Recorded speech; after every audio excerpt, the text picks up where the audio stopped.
കർത്താവായ യേശുക്രിസ്തു ജനിച്ച് അത്ഭുത പ്രവൃത്തികൾ ചെയ്ത് മരിച്ചു ഉയർത്തെഴുന്നേറ്റു എന്നതുകൊണ്ട് അല്ല ക്രൈസ്തവർ യേശുവിനെ ദൈവമായി ആരാധിക്കുന്നത്. ഈ വിശുദ്ധ മറിയം ഇങ്ങനൊരു വാഗ്ദത്വമൊന്നും കിട്ടിയ സ്ത്രീ അല്ല. അവരൊരു സാധാരണ സ്ത്രീ, ഒരു സഹോദരി, ഒരു പെൺകുട്ടി. അവരൊരു സാധാരണ പെൺകുട്ടിയാണ് എന്ന് നമ്മൾ പറയുന്നത് എന്തോ ഗുരുതരമായ തെറ്റാണെന്ന് ചില ആളുകൾ കരുതിയിരുന്നു. അല്ലേ? സാധാരണ സ്ത്രീയല്ലേ? എൻ്റെ മകളെപ്പോലെ, നിങ്ങളുടെ മകളെപ്പോലെ, നിങ്ങളുടെ അമ്മയെപ്പോലെ, ഇവിടെ ഇരിക്കുന്ന നിങ്ങളെപ്പോലെ ഒരു സഹോദരിയാണോ മറിയം? ആണോ? അല്ല. കണ്ടോ? അങ്ങനെയാണ് അവരെ പിന്നെ അങ്ങനെ നമ്മൾ വിളിക്കുന്ന വിശുദ്ധ മറിയം എന്ന് വിളിക്കാവോ? തെറ്റുണ്ടോ? വിശുദ്ധ മറിയം എന്ന് വിളിക്കുന്നത് തെറ്റില്ലെന്ന് മാത്രമല്ല, അതാണ് ശരി. എങ്ങനെ വിളിക്കണം? വിശുദ്ധ മറിയം. പക്ഷെ എങ്ങനെ വിളിക്കരുത്? പരിശുദ്ധ മറിയം എന്ന് വിളിക്കരുത്. ആശയമല്ല പറയുന്നത്. മറിച്ചിവിടെ വന്നിരിക്കുന്ന സഹോദരങ്ങൾക്കൊക്കെ പ്രയോജനപ്പെടത്തക്ക വിധം പ്രാർത്ഥനാ പുരസ്സരം നൂതനമായ ചില ആശയങ്ങൾ, ചില ചിന്തകൾ നിങ്ങളോട് പങ്കിടാനാണ് പ്രാർത്ഥനയോട് നിൽക്കുന്നത്. കർത്താവായ യേശുക്രിസ്തു ജനിച്ച് അത്ഭുത പ്രവൃത്തികൾ ചെയ്ത് മരിച്ചു ഉയർത്തെഴുന്നേറ്റു എന്നതുകൊണ്ട് അല്ല ക്രൈസ്തവർ യേശുവിനെ ദൈവമായി ആരാധിക്കുന്നത്. യേശുവുമായി ബന്ധപ്പെട്ടുള്ള എല്ലാവിധ സംഭവങ്ങളും യേശു കർത്താവ് ജനിക്കുന്നതിന് കാലങ്ങൾക്കപ്പുറത്ത് പ്രവാചക ശ്രേഷ്ഠന്മാർ ആത്മനിറവിനാൽ എഴുതിയിരുന്നു. യേശു എവിടെ ജനിക്കണം? ബേത്ലഹേമിൽ. 2 ബേത്ലഹേമുകൾ അന്നുണ്ട്. അതിൽ ജൂഡിയായിലെ ബേത്ലഹേമിൽ യേശു ജനിക്കണം എന്ന് ഒരു പ്രവാചകൻ പറഞ്ഞു. അതിനു മുമ്പുണ്ട് പ്രവചനം. സ്ത്രീയുടെ സന്തതി സർപ്പത്തിൻ്റെ തല തകർക്കും. സ്ത്രീയുടെ മകനെന്ന് വിളിക്കപ്പെട്ടു. സ്ത്രീയുടെ മകനെന്നുള്ള വിശകലനം കാലം കുറെ കൂടി കഴിഞ്ഞപ്പോൾ ആ സ്ത്രീയുടെ സ്ഥാനത്ത് കന്യക എന്ന വ്യക്തത കയറി വന്നു. സ്ത്രീയാണ്, കന്യകയാണ്. പണ്ട് സ്ത്രീ എന്ന് മാത്രമേ പറഞ്ഞിരുന്നുള്ളൂ. അടുത്തത് യേശുക്രിസ്തു ജനിക്കേണ്ട ഗോത്രമേത് എന്ന് കാലങ്ങൾക്കപ്പുറത്ത് പ്രവചിക്കപ്പെട്ടു. യഹൂദ ഗോത്രം. യഹൂദ ഒരു ബാലസിംഹം. യേശുവിനുള്ള ഒരു സവിശേഷ പേരുണ്ട്, യാക്കോബിൽ നിന്ന് ഉദിക്കുന്ന നക്ഷത്രം. അതും മുൻകൂട്ടി പ്രവചിക്കപ്പെട്ടു. യേശുവിന് മറ്റൊരു പേരുണ്ട്, യഹൂദ ഗോത്രത്തിലെ സിംഹം. ആ പേരും മുൻകൂട്ടി പ്രവചിക്കപ്പെട്ടു. യേശുവിന് ഇനിയും ഒരു പേരുണ്ട്, ഇമ്മാനുവൽ. ആ പേരും മുൻകൂട്ടി പ്രവചിക്കപ്പെട്ടു. ഇനി യേശുക്രിസ്തുവിൻ്റെ ക്രൂശ് മരണം സംബന്ധിച്ചുമുണ്ട് മുൻകൂട്ടി പറഞ്ഞ പ്രവചനങ്ങൾ. സ്വന്തം ശിഷ്യനാൽ ഒറ്റിക്കൊടുക്കപ്പെടുന്നതിനെപ്പറ്റി, സ്വന്തം ജനം തള്ളിക്കളയുന്നതിനെപ്പറ്റി, ഒറ്റിക്കൊടുക്കുന്നതിന് പ്രതിഫലമായി 30 വെള്ളിനാണയം ലഭിക്കുന്നതിനെപ്പറ്റി, ആ പണം കൊണ്ട് അത് ഭണ്ഡാരത്തിലിടുന്നത് വിഹിതമല്ല എന്ന് കരുതി വഴിപോക്കർക്ക്, അനാഥർക്ക് ശവക്കോട്ട വാങ്ങാൻ ആ പണം വിനിയോഗിക്കുമെന്നതിനെപ്പറ്റി, ചുരുക്കി പറഞ്ഞാൽ യേശുവുമായി ബന്ധപ്പെട്ട സകല വിഷയങ്ങളും യേശു ജനിക്കുന്നതിൻ്റെ അനവധി ആണ്ടുകൾക്കപ്പുറത്ത്, 1000 ആണ്ട് മുമ്പ്, 800 കൊല്ലം മുമ്പ്, 700 കൊല്ലം മുമ്പ് മുൻകൂട്ടി പുസ്തകത്തിൽ പറഞ്ഞിരുന്നു. അതുകൊണ്ട് കർത്താവ് പറയാ, അപ്പോൾ ഞാൻ പറഞ്ഞു, ഇതാ ഞാൻ വരുന്നു.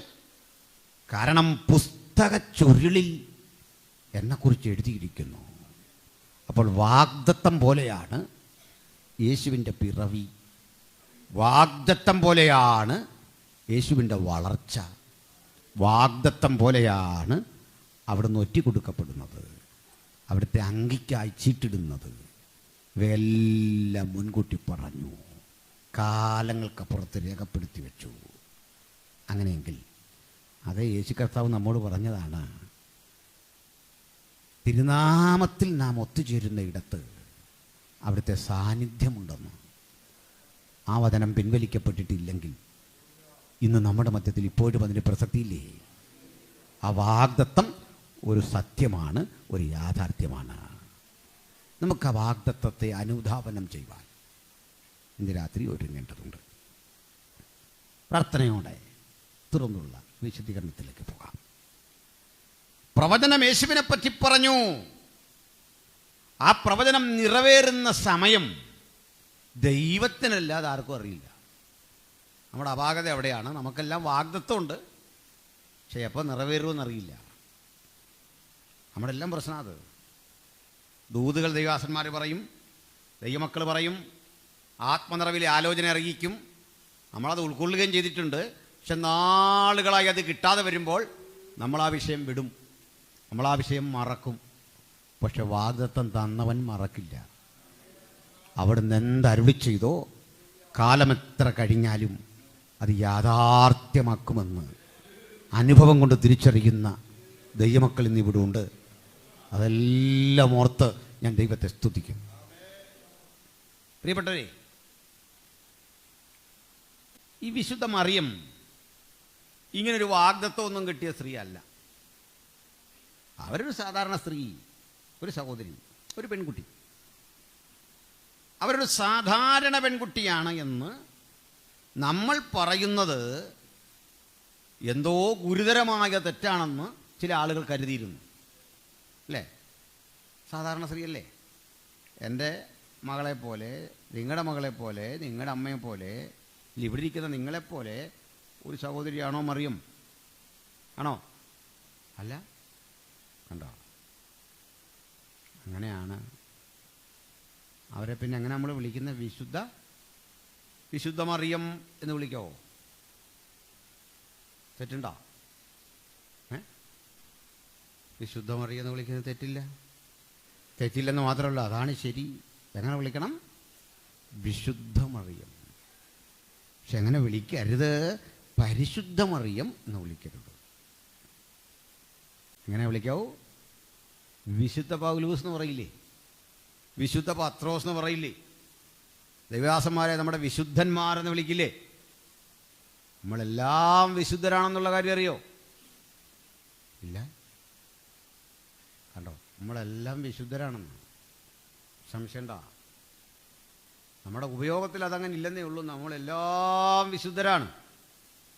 വിശ്വാസമില്ല? അവൻ നമ്മളെ വിശുദ്ധരും നിഷ്കളങ്കരുമായി മുൻ നിയമിച്ചു വച്ചിരിക്കുകയാണ്. ഹല്ലേലൂയ. വിശുദ്ധരെല്ലാം തോന്നുന്നുണ്ടോ?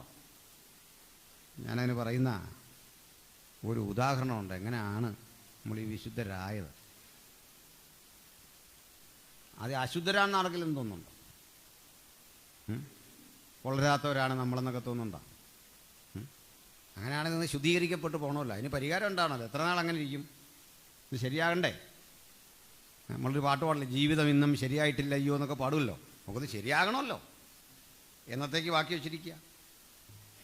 നമ്മുടെ ഒരു സഹോദരൻ വിവാഹം കഴിക്കാൻ തീരുമാനിച്ചു. മുറ്റുകുടിയനായിരുന്നു. അപ്പം ഞാനീ കല്യാണത്തിന് വേണ്ടി ആരെയും സ്നാനപ്പെടുത്തുകയില്ല. അപ്പോൾ സഭയിൽ വലിയ പ്രശ്നം, അദ്ദേഹം സ്നാനപ്പെട്ടേ പറ്റും. ഈ ആളൊടുവിൽ ഓഫീസിൽ വന്നു. അപ്പോൾ ഞാൻ അയാൾക്ക് ഫേവറായിട്ട് പറഞ്ഞു, ഇപ്പോൾ രക്ഷിക്കപ്പെടുന്നവർക്കുള്ള സ്നാനം, അല്ലാതെ കല്യാണം കഴിക്കുന്നവർക്കുള്ളതാണോ? അല്ല. അപ്പോൾ ഞാൻ കല്യാണമൊക്കെ നടത്തി തരാം, അതിനുവേണ്ടി നിങ്ങൾ മുങ്ങണ്ട. ഇങ്ങനെ പറയുന്ന പാസ്റ്റർമാർ ചുരുക്കമാണ്. അപ്പോൾ ഏതായാലും ഇതെല്ലാം പുള്ളിക്ക് വലിയ സന്തോഷമായി. അപ്പോഴും ആൾ അത്ര നല്ല കണ്ടീഷനിലല്ല വന്നിരിക്കുന്നത്. അപ്പനും അമ്മയൊക്കെ ഉണ്ട്. ഞാനിത് കഴിഞ്ഞ് ചോദിച്ചു, കേട്ടെ ഇത് എന്നെങ്കിലും ഒരിക്കൽ നിർത്തണമല്ലോ. ആ ആഗ്രഹം ഉണ്ടല്ലോ, എല്ലാ കുടിയന്മാർക്കും ഉണ്ട് ആഗ്രഹം, ഒരു ദിവസം നടത്തണമല്ലോ. അതെന്നായിരിക്കും, അത് പറഞ്ഞാലേ കല്യാണം നടക്കുകയുള്ളൂ. നടപ്പിലാക്കണമെന്നൊന്നുമില്ല, മനുഷ്യൻ്റെ കാര്യമല്ലേ. നിങ്ങളൊന്ന് പറ, ഇതെന്നാ നിർത്തുന്നേ? പുള്ളി കുറച്ചേരം ഇങ്ങനെ നോക്കിയിരുന്നു. ഞാൻ പറഞ്ഞതൊക്കെ നിർത്താൻ പറ്റിയ നല്ലൊരു സമയമാണ് ഈ കല്യാണം. ഒരു പുതിയ ജീവിതമൊക്കെ തുടങ്ങാൻ പറ്റിയൊരു സമയമാണ്. ഇത് കേട്ട് കേട്ട് കേട്ട് ഈ മനുഷ്യൻ പറഞ്ഞു, ഞാൻ ഇവിടെ വെച്ച് നിർത്തി, എനിക്ക് സ്നാനപ്പെടണം. നടന്ന സംഭവമാണ്, ദൈവസന്നിധി കള്ളമല്ല പറയുന്നത്. അങ്ങനെ ആ മനുഷ്യനെ ഞാൻ തന്നെ സ്നാനപ്പെടുത്തി, കല്യാണവും നടത്തി. തുടർന്നുള്ള അദ്ദേഹത്തിൻ്റെ ജീവിതം അനുഗ്രഹിക്കപ്പെട്ടതായിരുന്നു. ആദ്യം സഭാകാളി വരും, പായൊക്കെ വിരിക്കും, വളരെ ഡീസൻ്റായി.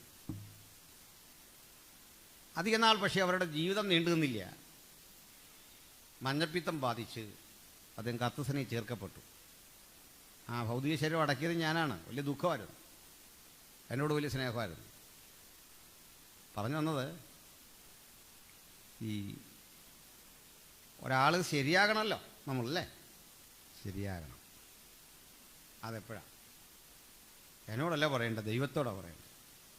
എനിക്കെന്തൊക്കെയോ കുറവുണ്ട്, എനിക്കൊന്ന് ക്ലീനാകണം, എനിക്കൊന്ന് ശുദ്ധനാകണം, എനിക്കൊന്ന് ശരിയാകണം. വേണ്ടേ? ഈ ആഗ്രഹമില്ലാത്ത ആരുമില്ല, എല്ലാവരിലും ഉണ്ട്. ഇത് ആഗ്രഹമാണ് കൂടുതൽ. ആ ആഗ്രഹവും അനുദിന ജീവിതത്തിലെ തെറ്റുകളും തമ്മിലുള്ള സമ്മർദ്ദമാണ് നമ്മുടെ ജീവിതം. ആ ആഗ്രഹത്തിലേക്ക് ആത്മാവ് നമ്മളെ നയിക്കുമ്പോൾ ജഡം നമ്മളെ ഇവിടെ തളച്ചിട്ട് തോൽപ്പിക്കും. അവ തമ്മിലുള്ള ഏറ്റുമുട്ടലാണ് വാസ്തവത്തിൽ മനുഷ്യൻ്റെ ജീവിതം. ഞാൻ അതുകൊണ്ട് ഇതെങ്ങനെയാണ് വിശുദ്ധരായി എന്ന് നമുക്ക് ഞാൻ ക്രമേണ പറയാം. അവ മറിയ ഒരു സ്ത്രീ, ഒരു സഹോദരി കർത്താവിനെ അറിഞ്ഞു എന്ന കാരണത്താൽ അവർ വിശുദ്ധരാണ്. അങ്ങനെയുള്ള ആ കർത്തൃദാസി, ആ പെൺകുട്ടി, ഒരു ദിവസം ഒരു ദൂത പ്രത്യക്ഷതയ്ക്ക് വിധേയായി. ഗബ്രിയേൽ എന്ന ദൂതൻ മറിയെ കണ്ടു.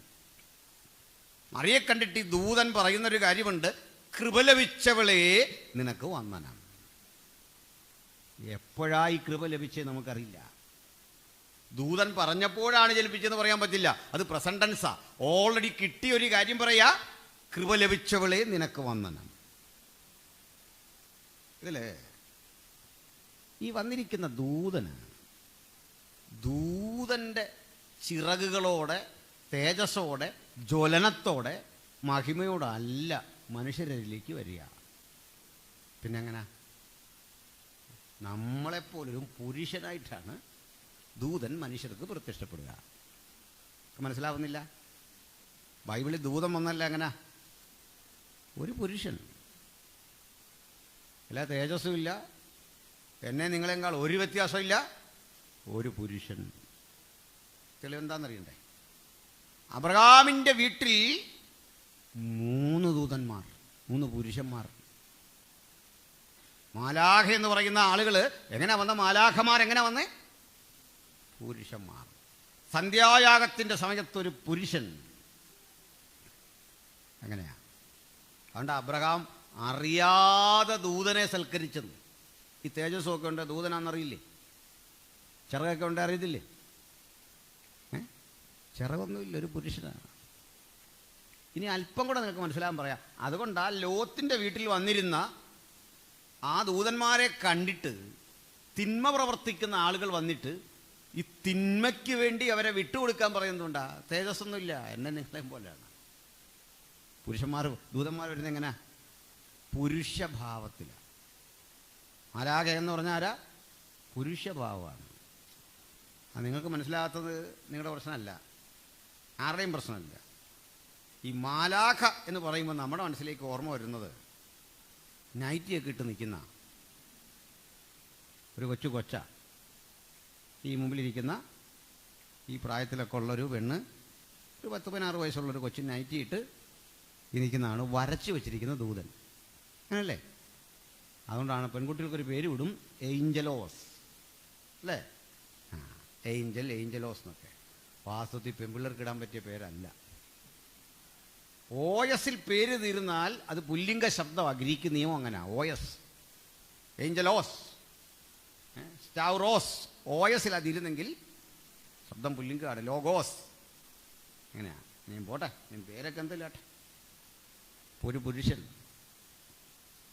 വന്നിട്ട് മറിയത്തോട് പറഞ്ഞു, കൃപ ലഭിച്ചവളേ വന്ദനം. അപ്പോൾ ഇന്നെന്ന പോലെയല്ല അന്നത്തെ കാലം. കഴിവതും സ്ത്രീകളെ കണ്ടാൽ പുരുഷന്മാർ അവരുടെ വഴിക്കങ്ങ് പോവാ. പുരുഷൻ അങ്ങനെയും മാറിപ്പോവാ. അപ്പോൾ വന്ദനം പറഞ്ഞപ്പോൾ ഒരപരിചിതത്വം തോന്നിയ മറിയം തിരിച്ചൊതുക്കിയ, ഇതെന്ത് വന്ദനം? അവൾ നിന്നിട്ട് അടുത്ത കാര്യം പറഞ്ഞു കൊടുക്കുക. കർത്താവിൻ്റെ ശക്തി, കർത്താവിൻ്റെ ദൂത്, കർത്താവിൻ്റെ ആലോചനയാ ഞാൻ നിനക്ക് തരുന്നത്. അടുത്ത അല്പം കഠിനമാണ് പറയുന്ന കാര്യം. നീ ഗർഭം ധരിച്ച് ഒരു മകനെ പ്രസവിക്കും. അവൻ അത്യുന്നതൻ്റെ പുത്രൻ എന്ന് വിളിക്കപ്പെടും. അതിൻ്റെ രീതി എങ്ങനെയാണെന്ന് പറയുക. അത്യുന്നതൻ നിന്റെ മേൽ വഴും. അത്യുന്നതൻ പരിശുദ്ധാത്മാവ് നിഴലിടും. അപ്പോൾ അത്യുന്നതൻ്റെ നിഴൽ, പരിശുദ്ധാത്മ സാന്നിധ്യം. അടുത്ത് പറയുക, ഒരു പുരുഷപ്രജ ജനിക്കും. 3 കാര്യങ്ങൾ കാണാം. അത്യുന്നതൻ്റെ നിഴല്, പരിശുദ്ധാത്മാവിൻ്റെ വരവ്, ഒരു പുരുഷപ്രജയുടെ ജനനം. പിതാവും പുത്രനും പരിശുദ്ധാത്മാവും നിന്നിൽ സമ്മേളിക്കും. നീ ഒരു കുഞ്ഞിന് ജന്മം കൊടുക്കും. അവൻ ദൈവത്തിൻ്റെ പുത്രനെന്ന് വിളിക്കപ്പെടും. ഈ ദൂത് മുഴുവൻ ഒറ്റ ശ്വാസത്തിൽ ദൂതനങ്ങോട്ട് പറയുക. അപ്പോൾ ഈ സഹോദരി തിരിച്ചൊരു പ്രതികരണം. ഞാൻ പുരുഷനെ അറിഞ്ഞില്ല, വിവാഹമൊന്നും കഴിച്ചിട്ടില്ല, ഇതെങ്ങനെ? ഇവരുടെ ഈ മറുപടി ഒരു പുതിയ സന്ദേശമാണ്, ഒരു പുതിയ വസ്തുതയാണ്. കാരണം എന്താണെന്നറിയണ്ടേ? നമ്മൾ കേട്ടത് മറിയം അമലോത്ഭവ, അഥവാ ഒരു പരിശുദ്ധ ജനനം മറിയയ്ക്കും കിട്ടിയെന്നും മറിയ ദൈവമാതാവായിരുന്നെന്നും മറിയ സ്വർഗാരോപിതയാണെന്നും ഒക്കെ ചിന്തിച്ചു പോന്ന ഒരു സമൂഹത്തെ ചോദ്യം ചെയ്യുന്നൊരു വചനമാണ്. കാരണം മറിയം സർവജ്ഞാനിത്വവും സർവ്വവ്യാപിത്വവും ഈ അറിവും ദൈവമാതാവും ഇന്നീ പറയുന്നൊക്കെ ഉണ്ടെങ്കിൽ ഈ ദൂതനോട് തിരിച്ചു പറഞ്ഞാൽ മതി, ഇതെല്ലാം എനിക്കും അറിയാം. ശരിയല്ലേ? ദൂതൻ പറയാതെ അറിയണ്ടേ? ദൂതൻ പറയുമ്പോൾ ശരിയിടുകയല്ല ചെയ്തത്, ക്ലാരിറ്റിക്ക് വേണ്ടി ചോദിക്കുക, ഇതെങ്ങനെ? ദൂതനോട് പറഞ്ഞാൽ മതി, എനിക്കിതെല്ലാം അറിയാം, നീ മറ്റുള്ളവരോടാണ് ഇത് പറയേണ്ടത്, അവർക്ക് ബോധ്യം വരട്ടെ, സമയം കളയാതെ അങ്ങോട്ട് പൊക്കോണം, ഫീൽഡിൽ പൊക്കോണം, മറ്റുള്ളവരോട് പറഞ്ഞോണം. അങ്ങനല്ലേ പറയണ്ടേ? മറിയയ്ക്ക് ഇന്ന് കേൾക്കുന്ന തരത്തിലെ സിദ്ധിവിശേഷങ്ങൾ ഉണ്ടായിരുന്നെങ്കിൽ ഇതായിരുന്നു വേണ്ടേ. കാരണം ദൈവത്തിൻ്റെ പദ്ധതിയിൽ ഈ പറയപ്പെട്ടവയൊന്നും മറിയം മുൻകൂട്ടി അറിഞ്ഞില്ല. ഒരു സാധാരണ പെൺകുട്ടി, അവർ പറയുക, ഇതാ ഞാൻ കർത്താവിൻ്റെ ദാസി, അങ്ങ് പറഞ്ഞതുപോലെ എനിക്ക് ഭവിക്കട്ടെ. അപ്പോഴാൾ പറയും, നമ്മൾ മറിയത്തെ കർത്താവിൻ്റെ ദാസി എന്ന് പറഞ്ഞാൽ മോശപ്പെട്ട കാര്യമാണോ? അത് വലിയൊരു പദവിയാണ്, വലിയൊരു പദവി, ആർക്കും പറിച്ചു മാറ്റാനാവാത്തൊരു പദവി, റിട്ടയർമെൻ്റ് ഇല്ലാത്ത പദവി, നമ്മളെ ടെർമിനേറ്റ് ചെയ്യാനാവാത്ത പദവി, ആജീവനാന്തം നിലനിൽക്കുന്ന പദവി. ആ വലിയ പ്രിവില്ലേജിലേക്കാണ് അവൾ സ്വയം തന്നെ സമർപ്പിച്ചിട്ട് പറയുക, അങ്ങ് പറഞ്ഞതുപോലെ എനിക്ക് ഭവിക്കട്ടെ, ദൂത് എന്നിൽ സംഭവിക്കട്ടെ, നീ പറഞ്ഞ വാഗ്ദത്തം എന്നിൽ സംഭവിക്കട്ടെ, നീ പറഞ്ഞ ചിന്ത എന്നിൽ ആവസിക്കട്ടെ, അത്യുന്നതന നിഴൽ എൻ്റെ മീതെ വരട്ടെ, പരിശുദ്ധാത്മ സാന്നിധ്യം എൻ്റെ മീതെ വരട്ടെ, ഒരു പുരുഷപ്രജ എന്നിൽ രൂപപ്പെടട്ടെ, അവൻ ദൈവപുത്രൻ വിളിക്കപ്പെടട്ടെ.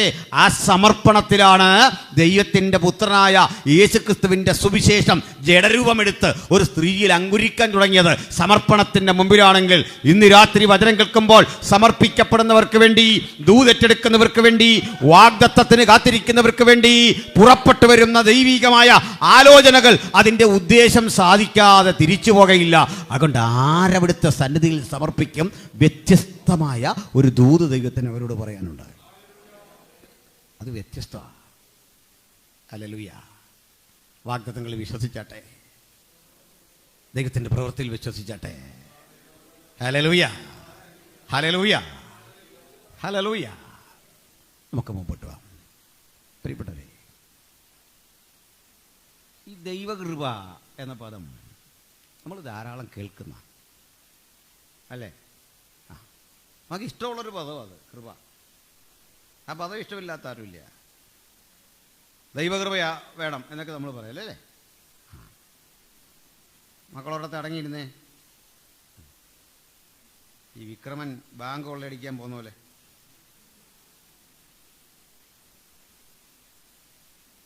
അവിടെ ഇരുന്നോണം. ഒരു വിഷയം ഉണ്ടാക്കാതെ അവിടെ ഇരുന്നോണം.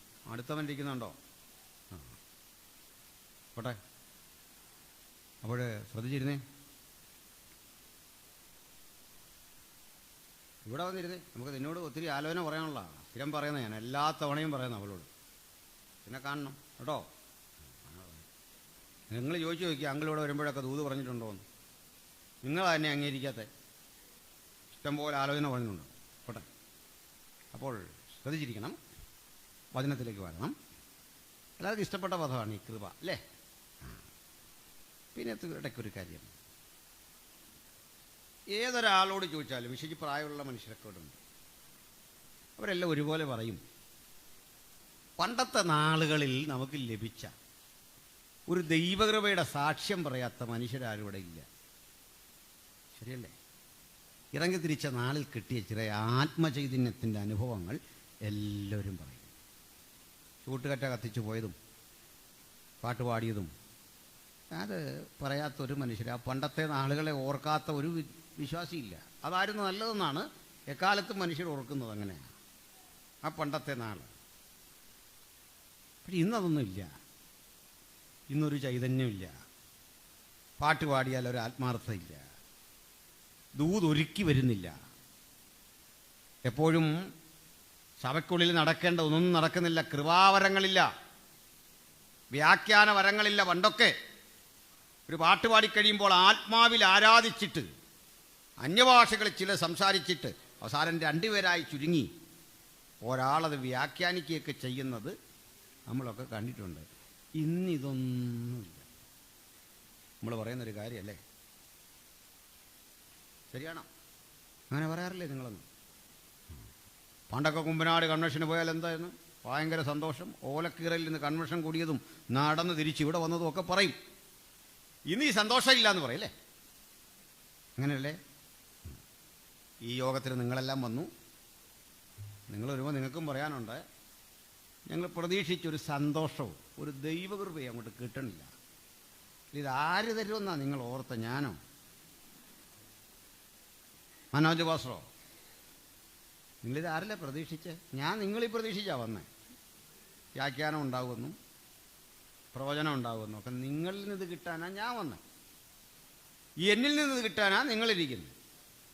രാജുപാഷ പറയുന്നത് എന്നിൽ ഇതൊന്നും ഇല്ല, നമ്മളിത് കൊടുക്കണം അദ്ദേഹത്തിന് ഫ്രീ ആയിട്ട്. ദാനിയൽ വാസ് പറയും മനോജ് ഭാഷയിൽ ഇതൊന്നുമില്ല. ഏട്ടാ നമ്മുടെ പണി എന്തോ പിടിയിട്ടില്ല. പിന്നെ ഇരിക്കുന്ന ഈ സന്തോഷമൊക്കെ ഉണ്ടാക്കാൻ നമ്മുടെ പണി എന്താന്ന്? ഇത് ആര് കിട്ടണമെന്നാണ് ഈ പറയുന്നേ? മനസ്സിലായില്ല?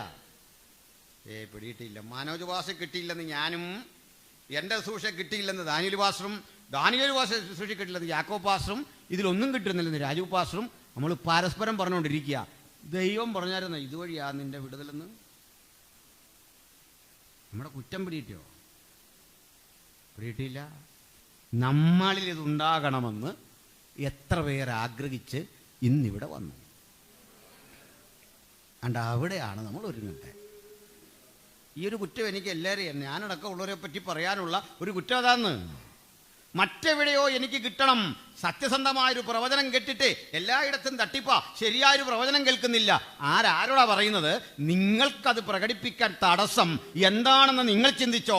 എനിക്കത് പ്രകടിപ്പിക്കാൻ തടസ്സം എന്തെന്ന് ഞാൻ ചിന്തിക്കാതെ മറ്റുള്ളവരിൽ ഇത് കണ്ടെത്താൻ ഞാൻ നടത്തുന്ന ശ്രമത്തെ കണ്ട് ദൈവ ശകത വെച്ചിട്ട് പറയാ, നിന്നെയും വിളിച്ചത് ഇതിനാ, നിന്നെയും തിരഞ്ഞെടുത്ത ഇതിനാ, നിന്നിലും നിറയ്ക്കാൻ എനിക്ക് സാധിക്കുമെന്ന് തിരിച്ചറിഞ്ഞിട്ടും നീ എന്തുകൊണ്ട് സമർപ്പിച്ചില്ല? ആ ചോദ്യത്തിന്റെ നടുവിലാ ഈ സഹോദരി പറയുന്നത്, ഇതാ ഞാൻ കർത്താവിന്റെ ദാസി, നീ പറഞ്ഞതുപോലെ എനിക്ക് ഭവിക്കട്ടെ. അങ്ങനെയെങ്കിൽ നമുക്കിന്ന് തിരുത്തി ജീവിതത്തെ ഒന്ന് പുനഃപരിശോധിച്ച് ദൈവത്തിന്റെ കൃപകളും പദ്ധതികളും ഏറ്റെടുക്കാൻ ആരെന്ന് സന്നദ്ധരാകും? അവർക്ക് വേണ്ടി പ്രവർത്തിക്കുന്ന മഹാദൈവത്തിന്റെ ഇടപെടൽ എനിക്കല്ല, നിങ്ങൾക്കല്ല, പറയാനറിയാത്ത പറഞ്ഞ് പ്രതിഫലിപ്പിക്കാനാവാത്ത വിധത്തിൽ ദൈവികമായ ആ പദ്ധതിയുടെ വെളിപ്പെടൽ നമ്മുടെ ജീവിതത്തിൽ വീണ്ടും ആരംഭിക്കാൻ ഒരു സമർപ്പണത്തിന് ആര് തയ്യാറുണ്ട്? അവരിലൂടെ നഷ്ടപ്പെട്ടു പോയ കൃപകൾ ജ്വലിക്കുന്ന അനുഗ്രഹിക്കപ്പെട്ട ഒരു രാത്രിയാ. ആര് വചനം കേൾക്കുന്നു അവർക്ക് വേണ്ടി ഇടപെടുന്ന ദൈവപരിശുദ്ധാത്മാവ് തടസ്സമില്ലാതെ ഇടപെടുമ്പോൾ അത്യുന്നതന്റെ ശക്തി നിന്റെ മേൽ നിഴലിടും. പരിശുദ്ധാത്മാവ് നിന്റെ മേൽ വരും. ഒരു പുരുഷ പ്രജ ജനിക്കുമെന്ന് പറഞ്ഞപ്പോൾ അത് ദൂത് യാഥാർത്ഥ്യമെന്ന് കരുതി ഏറ്റെടുത്ത ആ കർത്തൃദാസിയെ പോലെ ആരുണ്ട്? ആ ദൈവപ്രവൃത്തി സ്വന്തം ജീവിതത്തിൽ ഒന്ന് രൂപപ്പെട്ട് കിട്ടാൻ കാത്തിരിക്കുന്നത് ആരുണ്ട്? അത് പാസ്റ്ററിലൂടെയല്ല, അതിഥി പ്രസംഗങ്ങളിലൂടെയല്ല, അതിഥി പാട്ടുകാരിലൂടെയല്ല. എൻ്റെ ജീവിതത്തിൽ, എൻ്റെ കുടുംബത്തിൽ, എൻ്റെ ശിശുവിൽ, എൻ്റെ പിതാവിൽ വചനം പറയുന്ന പോലെ അന്ത്യകാലത്ത് സകല ജഡത്തിന്മേലും ഞാൻ എൻ്റെ ആത്മാവിനെ പകരും. നിങ്ങളുടെ പുത്രന്മാരും പുത്രിമാരും പ്രവചിക്കും. നിങ്ങളുടെ യൗവനക്കാർ ദർശനങ്ങളെ കാണും. വൃദ്ധന്മാരും യൗവനക്കാരും കുഞ്ഞുങ്ങളും ദർശനങ്ങളെ കാണുന്ന മനോഹരമായ ദൈവപ്രവൃത്തിയുടെ വാഗ്ദത്തം ശേഷിച്ചിരിക്കയാൽ അത് ഏറ്റെടുക്കാൻ കഴിയാതെ അകലങ്ങളിലേക്ക് മാറി നിൽക്കുമ്പോൾ കുറവ് മറ്റുള്ളവരിലല്ല, അത് പ്രസംഗിക്കുന്ന എന്നിലാണ്, കേൾക്കുന്ന നിങ്ങളിലാണ്, പാടുന്ന നമ്മളിലാണ്. ആ കുറവിനെ ഒന്ന് തിരിച്ചറിഞ്ഞ് മാനസാന്തരത്തിന്റെ അനുഭവത്തിലേക്ക് സ്വയം പുതുക്കാൻ ഈ രാത്രി ഏൽപ്പിച്ചു കൊടുക്കുക. Hallelujah, hallelujah, praise the Lord. ക്ഷമിക്കണം, നമ്മൾ ഇനി കുറവെല്ലാം നികത്തുന്ന എങ്ങനെയാ? അത് കുറെ ടെക്നിക്കലി കുറെ പരിപാടിയൊക്കെ ചെയ്താ അല്ലേ? ഉണർവുണ്ടാകുന്ന എങ്ങനെയാ?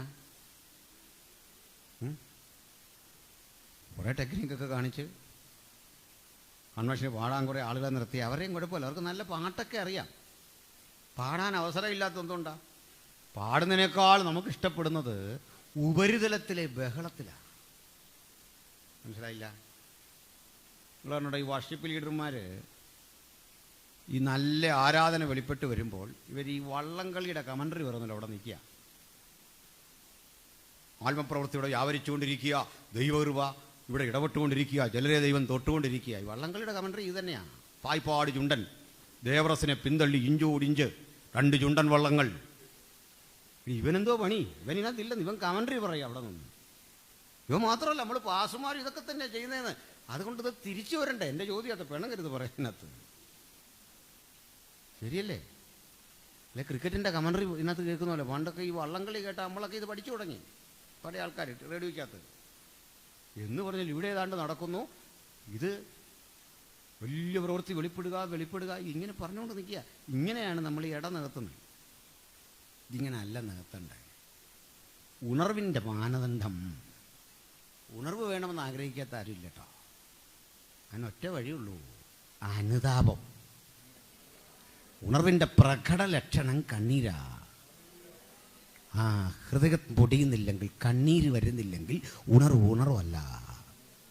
അകത്ത് വന്ന് കൊള്ളണം ദൂത്. കുറവുകൾ ഏറ്റെടുത്തിട്ട് പറയണം, അതൊന്ന് സമ്മതിച്ചു കൊടുക്കുക. ഞാൻ ഈ കാട്ടുന്ന ചിലതിലൊക്കെ പ്രകടനപരതയുണ്ട്.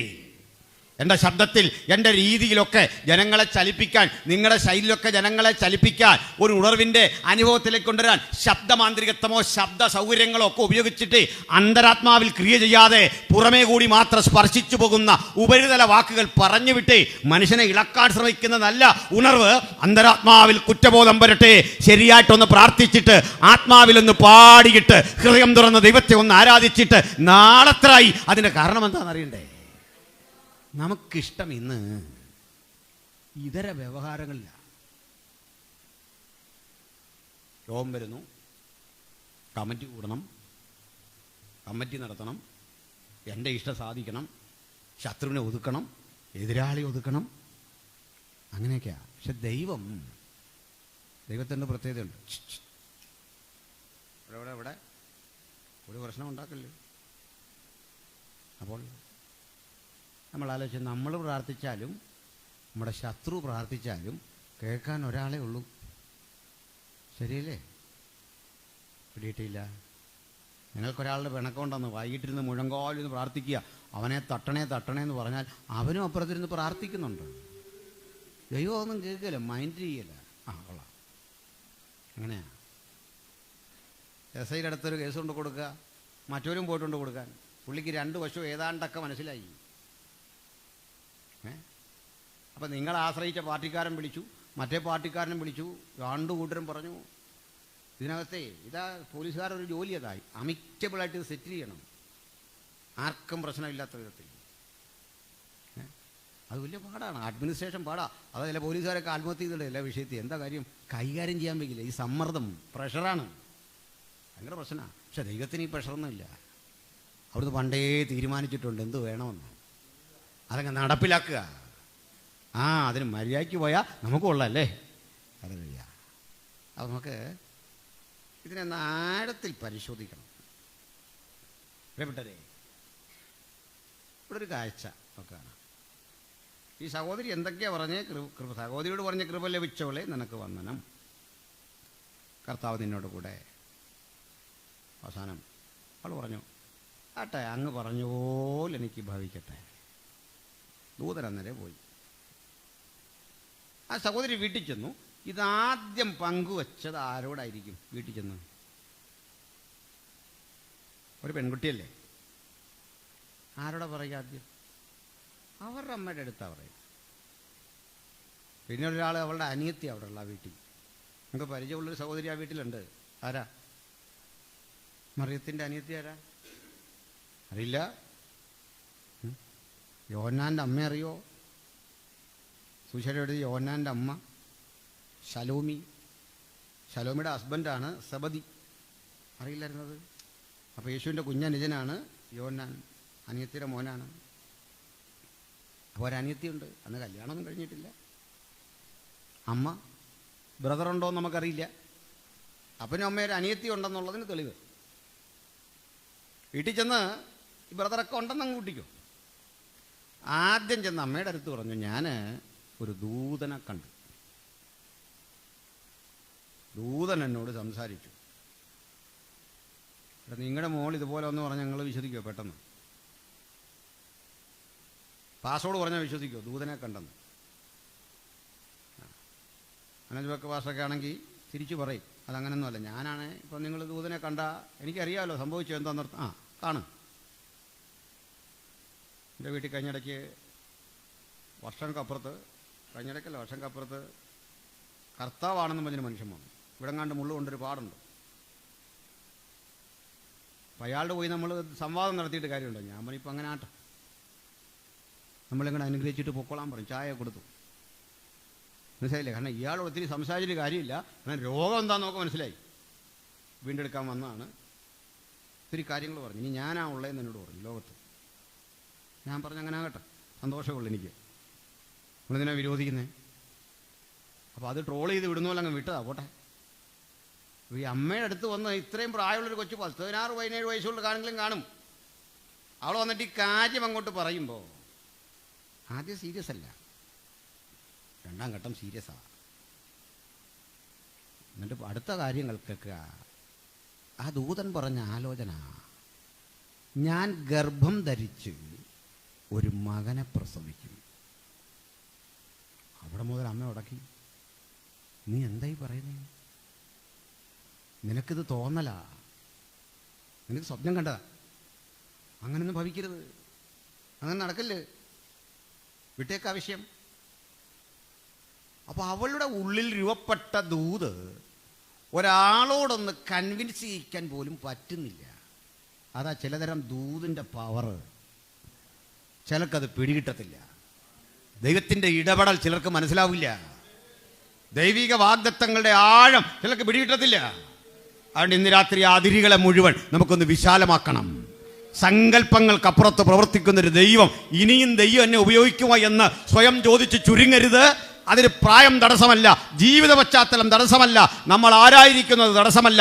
ഇടപെടുന്നൊരു മഹാദൈവം തൻ്റെ കൃപ കാണിക്കുവാൻ, തൻ്റെ കരുണ കാണിക്കാൻ അടുത്തു വരുമ്പോഴൊക്കെ അവിശ്വാസത്തിൻ്റെ ശബ്ദം 100 കേൾക്കും. എന്തിനാണെന്നറിയണ്ടേ?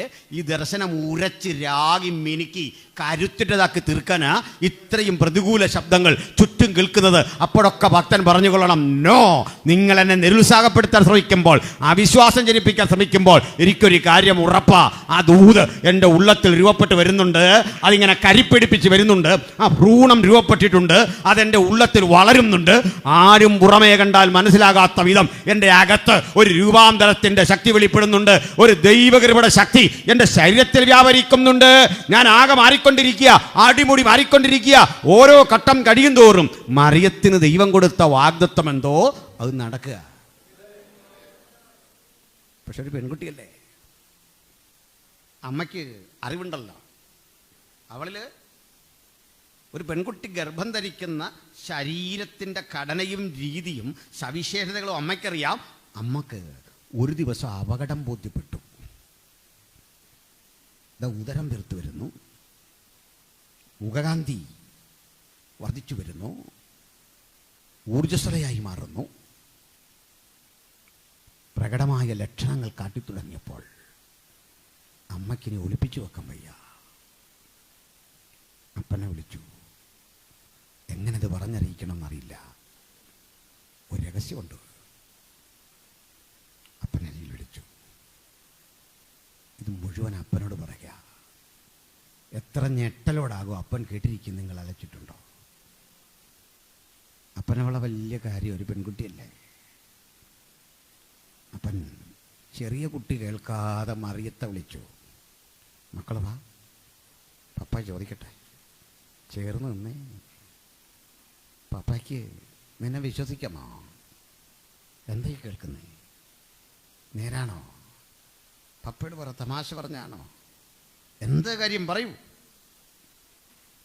അവൾ പറഞ്ഞു, പപ്പ ഞാൻ സന്തോഷവതിയാ, ഞാൻ സംതൃപ്തയാ. എൻ്റെ ഉള്ളത്തിൽ രൂപപ്പെട്ടിട്ടുണ്ട് ഒരു വാഗ്ദത്തം. അപ്രിയമായ സത്യം കേൾക്കാനാവാതെ അപ്പൻ വിഷമിച്ചു.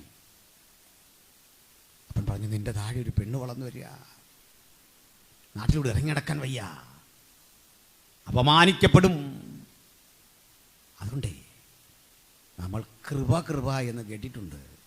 ഇതിന് ഇങ്ങനെ ഒരു വശമുണ്ടെന്ന് പലർക്കും അറിയില്ല. കൃപയുടെ ഒരു ഭാഗം നല്ലതാണെങ്കിലും അതിൻ്റെ മറുഭാഗം താങ്ങാൻ ത്രാണിയില്ലെങ്കിൽ പറ്റില്ല.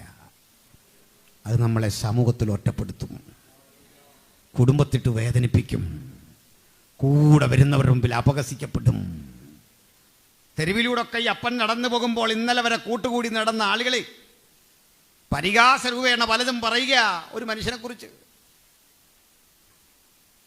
വിവാഹ നിശ്ചയം കഴിഞ്ഞ പെണ്ണ്, അവരുടെ നാട്ടിലെ സംസ്കാരം അനുസരിച്ച് വിവാഹ നിശ്ചയം കഴിഞ്ഞ പെണ്ണ് ഇങ്ങനെ വിവാഹ നിശ്ചയം കഴിഞ്ഞവരുടെ കൂടെ കൂടാവുള്ളൂ.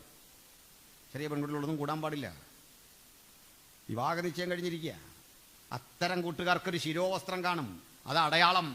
അവരാ ഒരുമിച്ച് കൂടുന്നത്, അവരാ ഒരുമിച്ച് സംസാരിക്കുന്നത്. പക്ഷേ അടുത്ത വീട്ടിലെ അപ്പനമ്മമാരൊക്കെ പറഞ്ഞു, അവളുടെ അരികിൽ കൂടരുത്, അത് ശരിയല്ല. അവിടെ അനിയത്തിയുടെ ദുഃഖം മനസ്സിലായോ? കലാലയത്തിൽ പഠിക്കാൻ പോകുമ്പോൾ, എൻ്റെ ചേച്ചിക്ക് എന്തുണ്ട് വിശേഷം? ഇതുവരെ ചോദിക്കാത്തവരും ചോദിക്കുക, ചേച്ചി സുഖമായിരിക്കുന്നോ?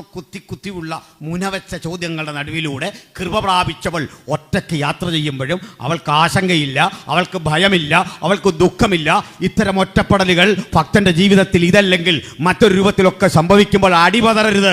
നിവരെ നിൽക്കുന്ന ദൈവകൃപ ജീവിതത്തിലേക്ക് വരണം. അപ്പോഴൊക്കെ ആ വചനം ഓർക്കണം, അത്യുന്നതന്റെ നിഴല്, സർവശക്തന്റെ ആ കൃപ, പരിശുദ്ധാത്മാവ് എൻ്റെ മേൽ വ്യാപരിക്കപ്പെട്ടിരിക്കുന്നു. ഈ ഓർമ്മപ്പെടുത്തലോടെ മറിയ കൂടുതൽ ഓരോ പരിഹാസ ശബ്ദങ്ങളുടെ നടുവിലും വിശുദ്ധയാവുക, കരുത്ത് പ്രാപിക്കുക. ഹല്ലേലൂയ.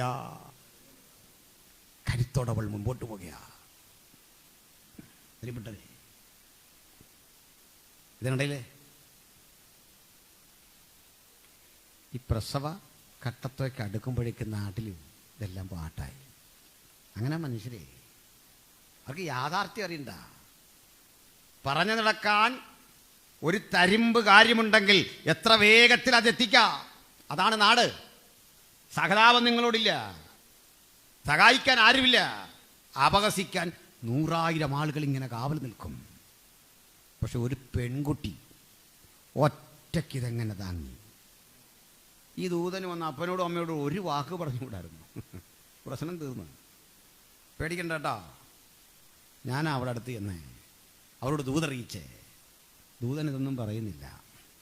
ചിലപ്പോഴൊക്കെ നമ്മൾ ഒരാലോചന പ്രതീക്ഷിച്ചിരിക്കുന്ന ഘട്ടത്തിൽ ഒരു മറുപടിയുമില്ലാതെ ജീവിത ശുഷ്കമെന്ന് തോന്നുന്ന മരുഭൂമിക്ക് തുല്യമായ അവസ്ഥയിൽ ആശങ്ക വേണ്ട. ഞാൻ പ്രാപിച്ചതെന്തോ അതിനെ കടഞ്ഞെടുത്ത് ഏറ്റവും കൊള്ളാകുന്നതാക്കി മാറ്റാൻ 100,000 പ്രതിസന്ധികൾക്കകത്തിട്ട് അതിനെ രൂപപ്പെടുത്തി മിനുക്കി ആയുധമാക്കി അതിനെ ആവനാഴിൽ ഒളിപ്പിച്ചു വെച്ചിട്ട് തത്സമയം വരുമ്പോൾ എഴുത്ത് പ്രയോഗിക്കത്തക്ക വിധം ആ ദൂതിന് ശക്തി വരാൻ ചിലപ്പോൾ നിങ്ങൾ ഒറ്റപ്പെട്ടു പോയേക്കാം. അത് നിങ്ങളെ എടുത്തെറിഞ്ഞേക്കാം. അത് നിങ്ങളെ പ്രതികൂലത്തിന്റെ മുൾമുനയിൽ കൊണ്ട് നിർത്തിയേക്കാം. വീട്ടിലും നാട്ടിലുമൊക്കെ ഒറ്റപ്പെടാം. സ്തോത്രം. ഹല്ലേലൂയ.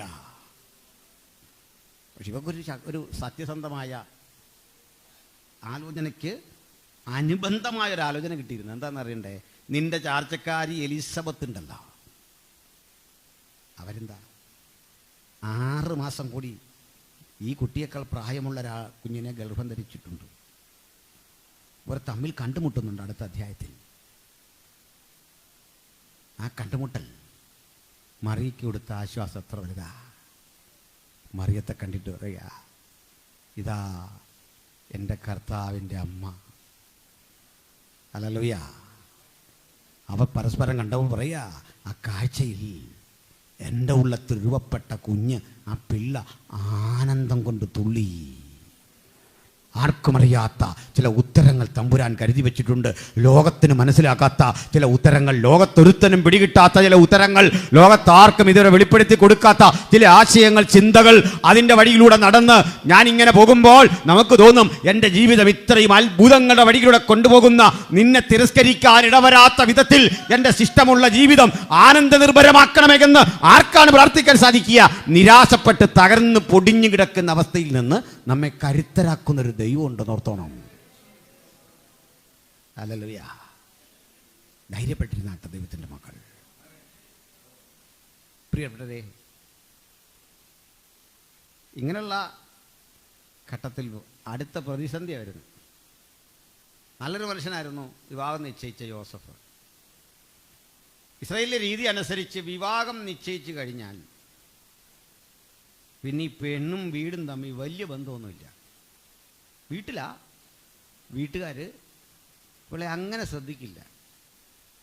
എന്താണെന്നറിയണ്ടേ? കാന്തനും കാന്തൻ്റെ പിതാവും കൂടെ ആലോചിച്ച് എത്രയും പെട്ടെന്ന് ഈ കല്യാണം നടത്തണം. ഈ പെൺകുട്ടിക്ക് എന്ത് അപജയം വന്നാലും വീട്ടുകാർക്കല്ല ഉത്തരവാദിത്വം. ഈ നാണക്കിടക്കം ഉണ്ടെങ്കിലും കൂടുതൽ പ്രയാസം കാന്തനാണ്. എന്തെങ്കിലും ചോദിച്ചു വന്നാൽ ഇദ്ദേഹം വീട്ടുകാർ പറയും, നിനക്കേ ഞാൻ ചെറുപ്രായത്തിലെ തന്ന പെണ്ണാ നിശ്ചയിച്ച്, നീ എന്താ കൊണ്ടുവന്നേ? അപ്പം കുറ്റവാറായിട്ട് വരും കാന്തൻ്റെ. എൻ്റെ യോസേഫ് ലോകാപവാദം അവൾക്ക് വരുത്തണ്ട എന്ന് ചിന്തിച്ച് ഗൂഢമായി ഉപേക്ഷിക്കാൻ പദ്ധതിയിട്ടുന്നു. ആരും അറിയാതെ ഒഴിവാക്കണം. അതിന് പദ്ധതിയിട്ടു. പദ്ധതിയൊക്കെ കൊള്ളാം. ദൂതനാന്ന് ഇടപെട്ടു. ഇവിടെ വലിയൊരു ദൈവപ്രവൃത്തി ദൈവമക്കൾ കണ്ട് തിരിച്ചറിയണം. ആ വലിയ പ്രവൃത്തി എന്താണെന്നറിയണ്ടേ? ദൂതൻ അവിടെ ചെന്നിട്ട് യോസേഫിനോട് പറയുക, നിന്റെ ഭാര്യയായ മറിയം, നിശ്ചയിച്ച മറിയൊന്നല്ല, നിന്റെ ഭാര്യയായ മറിയത്തെ ചേർത്തുകൊള്ളാൻ ആശങ്ക വേണ്ട, ശങ്കിക്കണ്ട. അവളിൽ ഉൽപ്പാദിതമായത് പരിശുദ്ധാത്മാവിനാലാകുന്നു. Divine attestation. ഈ പുത്രൻ ജനിക്കുന്നത് എങ്ങനെയാണെന്ന് പറയുക. എങ്കിലും നാണക്കേട് നിമിത്തം യോസേഫിന് പറയാറില്ല, സംഗതിയൊക്കെ ശരിയാ, കൃപയൊക്കെ കൊള്ളാം, എനിക്ക് റിസ്ക് എടുക്കാൻ വയ്യ. നമ്മളൊക്കെ അങ്ങനെ. അപ്പോൾ ഒരു കാര്യം മനസ്സിലായിക്കോ, റിസ്ക് എടുക്കാൻ കഴിയാത്തവർക്ക് കൃപ ആസ്വദിക്കാൻ പറ്റില്ല. അത് കട്ടിപ്പണിയാണ്. പെട്ടകം ചുമക്കണമെങ്കിൽ നിയമമുണ്ട്. അത് പാലിക്കാത്തവനത് എടുക്കാൻ പറ്റില്ല. അതവന് ശാപമായ അടിയായി കിട്ടും. അതിനൊക്കെ കാരണമുണ്ട്. നമ്മളിന്ന് സമൂഹത്തിലേക്ക് നോക്കിക്കഴിഞ്ഞാൽ മനുഷ്യരെല്ലാം ഇങ്ങനൊരു വെപ്രാളത്തിലാണ്. ഇപ്പോൾ ഇലക്ഷൻ വരിക, എന്തെല്ലാം കാര്യങ്ങളാണ് പറയുന്നത്. അവരെ അട്ടിമറിക്കാനുള്ള വഴികൾ, കുറുക്കു വഴികൾ, എന്തെല്ലാം പരിപാടി. ഇതെല്ലാം മനുഷ്യനെ തിരിച്ചടിക്കുന്നൊരു ഘട്ടമുണ്ടെന്ന് അറിയുന്നില്ല. ചിലക്കതറിയാവുന്ന പ്രയാസമാണ് അല്ലേ? പറയാം, വ്യക്തമാക്കാനുണ്ട്. നിങ്ങൾ വിശ്വസിക്കാത്ത പ്രമുഖനായ ഒരു രാഷ്ട്രീയക്കാരൻ്റെ ഗുണ്ടയുടെ ശവോടൊക്കെ നടത്തിയിട്ടുണ്ട്. പേഴ്സണലി ചോദിച്ചാൽ പറഞ്ഞുതരാം. അതാണ്. അയാൾ ചെറുപ്പക്കാരനാ. ലോകത്തിലെ ഗുണ്ടകളുടെ മുഴുവൻ ഒരു ഗുണം പറയാം. ഗുണ്ടയ്ക്കൊരു ഗുണമുണ്ട്, അവൻ ആരോടും വൈരാഗ്യമില്ല. നമ്മളോടൊന്നും വൈരാഗ്യമില്ല. വരുന്നു, അയാളുടെ പണി ചെയ്യുന്നു, തിരിച്ചു പോകുന്നു. അല്ല, അവനെ നമ്മളെന്താണെന്ന് ഒരു പിടിയില്ല. ഇന്നുവരെ ഒരു ഗുണ്ടയ്ക്ക് ഇത് എന്തിനു ചെയ്യുന്നൊരു പിടിയില്ല. അവൻ്റെ ആ ആളിൻ്റെ ഐഡൻറ്റിറ്റി എല്ലാം പറഞ്ഞു. ഇന്നോലിരിക്കും ആൾ, ഇന്നടുത്ത് കാണും, അവൻ വന്ന് നമ്മളെ തട്ടിയേച്ച് അവനങ്ങ് പോകുന്നു. നാളെ നമ്മൾ പറഞ്ഞാലും അവനിതൊക്കെ തന്നെ ചെയ്യും. പറഞ്ഞൊത്ത പൈസ കൊടുത്താൽ അവൻ്റെ പണിയാകും. അപ്പോൾ ഈ മനുഷ്യനെ ഞാൻ രോഗക്കിടക്കെ കാണാൻ ചെന്നു. ഗുണ്ടയായതുകൊണ്ട് തിരിച്ചും കിട്ടുമല്ലോ. അടിയെങ്ങാണ്ട് മാറിക്കൊണ്ട് അയാൾ അവശനായി.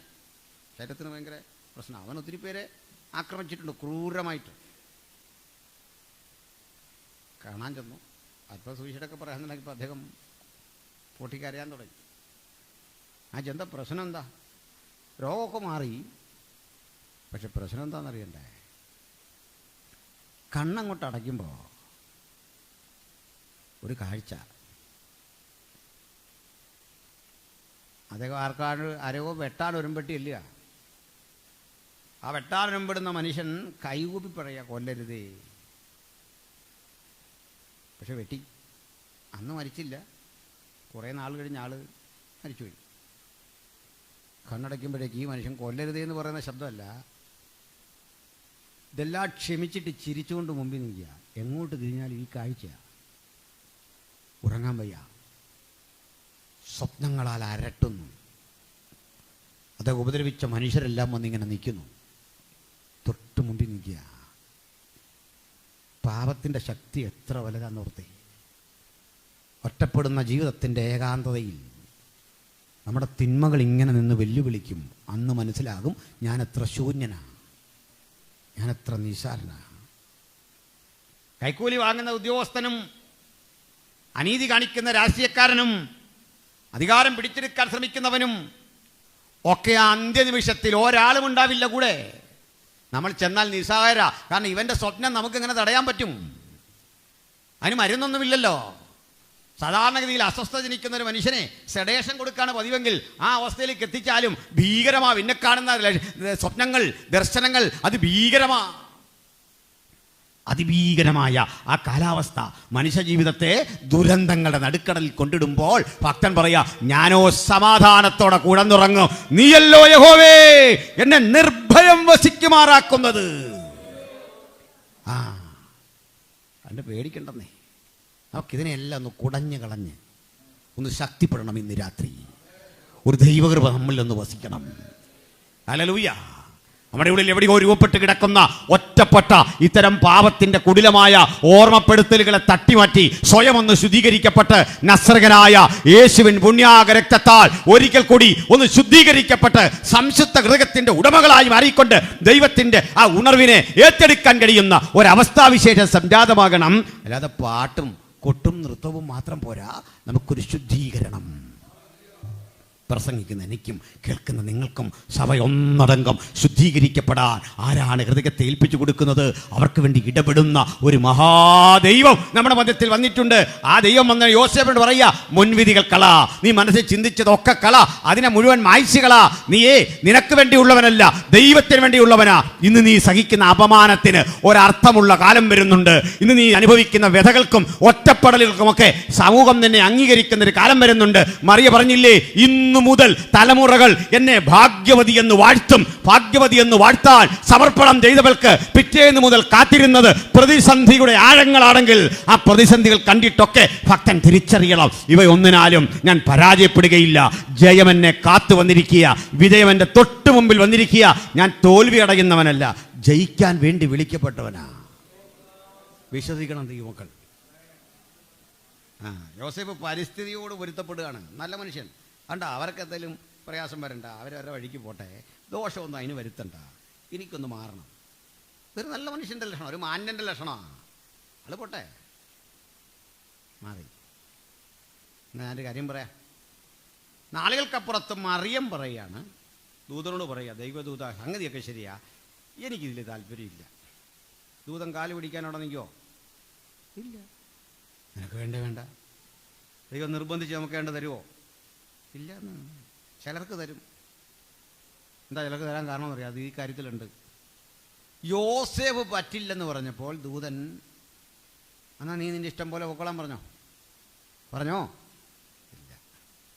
നീ തന്നെ അവളെ കൈക്കൊള്ളണമെന്ന്, നീ തന്നെ സ്വീകരിക്കണമെന്ന്. അതും ഒരു പ്രവചനമാണ്. യോസേഫ് മറിയത്തെ ചേർത്ത് നിർത്തുന്നില്ലെങ്കിൽ ക്രിസ്തു ദാവീദ് പുത്രനാവില്ല. അതാ കാര്യം. റേഡിയോ മനസ്സിലായോ? ചാല് രണ്ടും കറക്റ്റാണ്. ഇതിന് ചർച്ച ചെയ്യപ്പെട്ടതാ. ഗോത്രമൊക്കെ അങ്ങനെ വരാം, പക്ഷെങ്കിൽ കറക്റ്റായിട്ട് യോസേഫിൻ പുത്രനായെങ്കിലേ ക്രിസ്തു ദാവീദ് പുത്രനാവൂ. മനസ്സിലായില്ലേ? മനസ്സിലായോ? അതാ കൃപയുടെ ശക്തി. യോസേഫ് സന്നദ്ധത അറിയിക്കാമെന്ന് വിചാരിക്കുക. അന്ന് രാത്രി മറിയത്തിൻ്റെ ഹൃദയത്തിലുണ്ടായ ആനന്ദം എത്ര വലുതാ. അവളുടെ പ്രതീക്ഷ എന്താണെന്നറിയണ്ടേ? അവളുടെ സന്നദ്ധത എന്താണെന്നറിയണ്ടേ? എല്ലാവരും കൈവിടട്ടെ. നിശ്ചയിച്ചുറപ്പിച്ചവൻ എന്നെ കൈവിടാതെ എൻ്റെ അരികിൽ കൊണ്ടുവന്ന് നിന്ന മാറ്റാൻ ഒപ്പം നിൽക്കുമെങ്കിൽ അത് വലിയൊരു ഉറപ്പാണ്. ഹല്ലേലൂയ. ദൂതനാ പറഞ്ഞ ശങ്കിക്കണ്ട. വാഗ്ദത്തമുള്ള ഹൃദയത്തിൽ ഏറ്റെടുത്തട്ടെ. ആശങ്ക വേണ്ട, ഭാരം വേണ്ട. നീ ഉറപ്പും ധൈര്യമുള്ളവനായിരിക്കുക. ഉറപ്പോടെ ധൈര്യത്തോടെ യേശുവിനെ പ്രസംഗിക്കാൻ ആരാണിന്ന് സന്നദ്ധരാകുന്നത്? അവരെ ഉപയോഗിക്കുന്ന ഒരു ദൈവം എല്ലാ തടസ്സങ്ങളും വെട്ടിമാറ്റി ഉപയോഗിക്കുന്ന, പ്രയോജനപ്പെടുത്തുന്ന ഒരു മഹാദൈവത്തിൻ്റെ ശബ്ദം അത് ഏറ്റെടുത്തട്ടെ. ആമേൻ. സ്തോത്രം. പ്രിയമുള്ളവരെ, ആശങ്ക വേണ്ട, അധൈര്യം വേണ്ട. അങ്ങനെ യോസേഫ് സന്നദ്ധനായി. ഇവരുടെ സമാഗമം കഴിഞ്ഞവർ പോവാ. അങ്ങനെയൊക്കെ രാജ്യത്തൊരു നിയമം വന്നുണ്ടോ?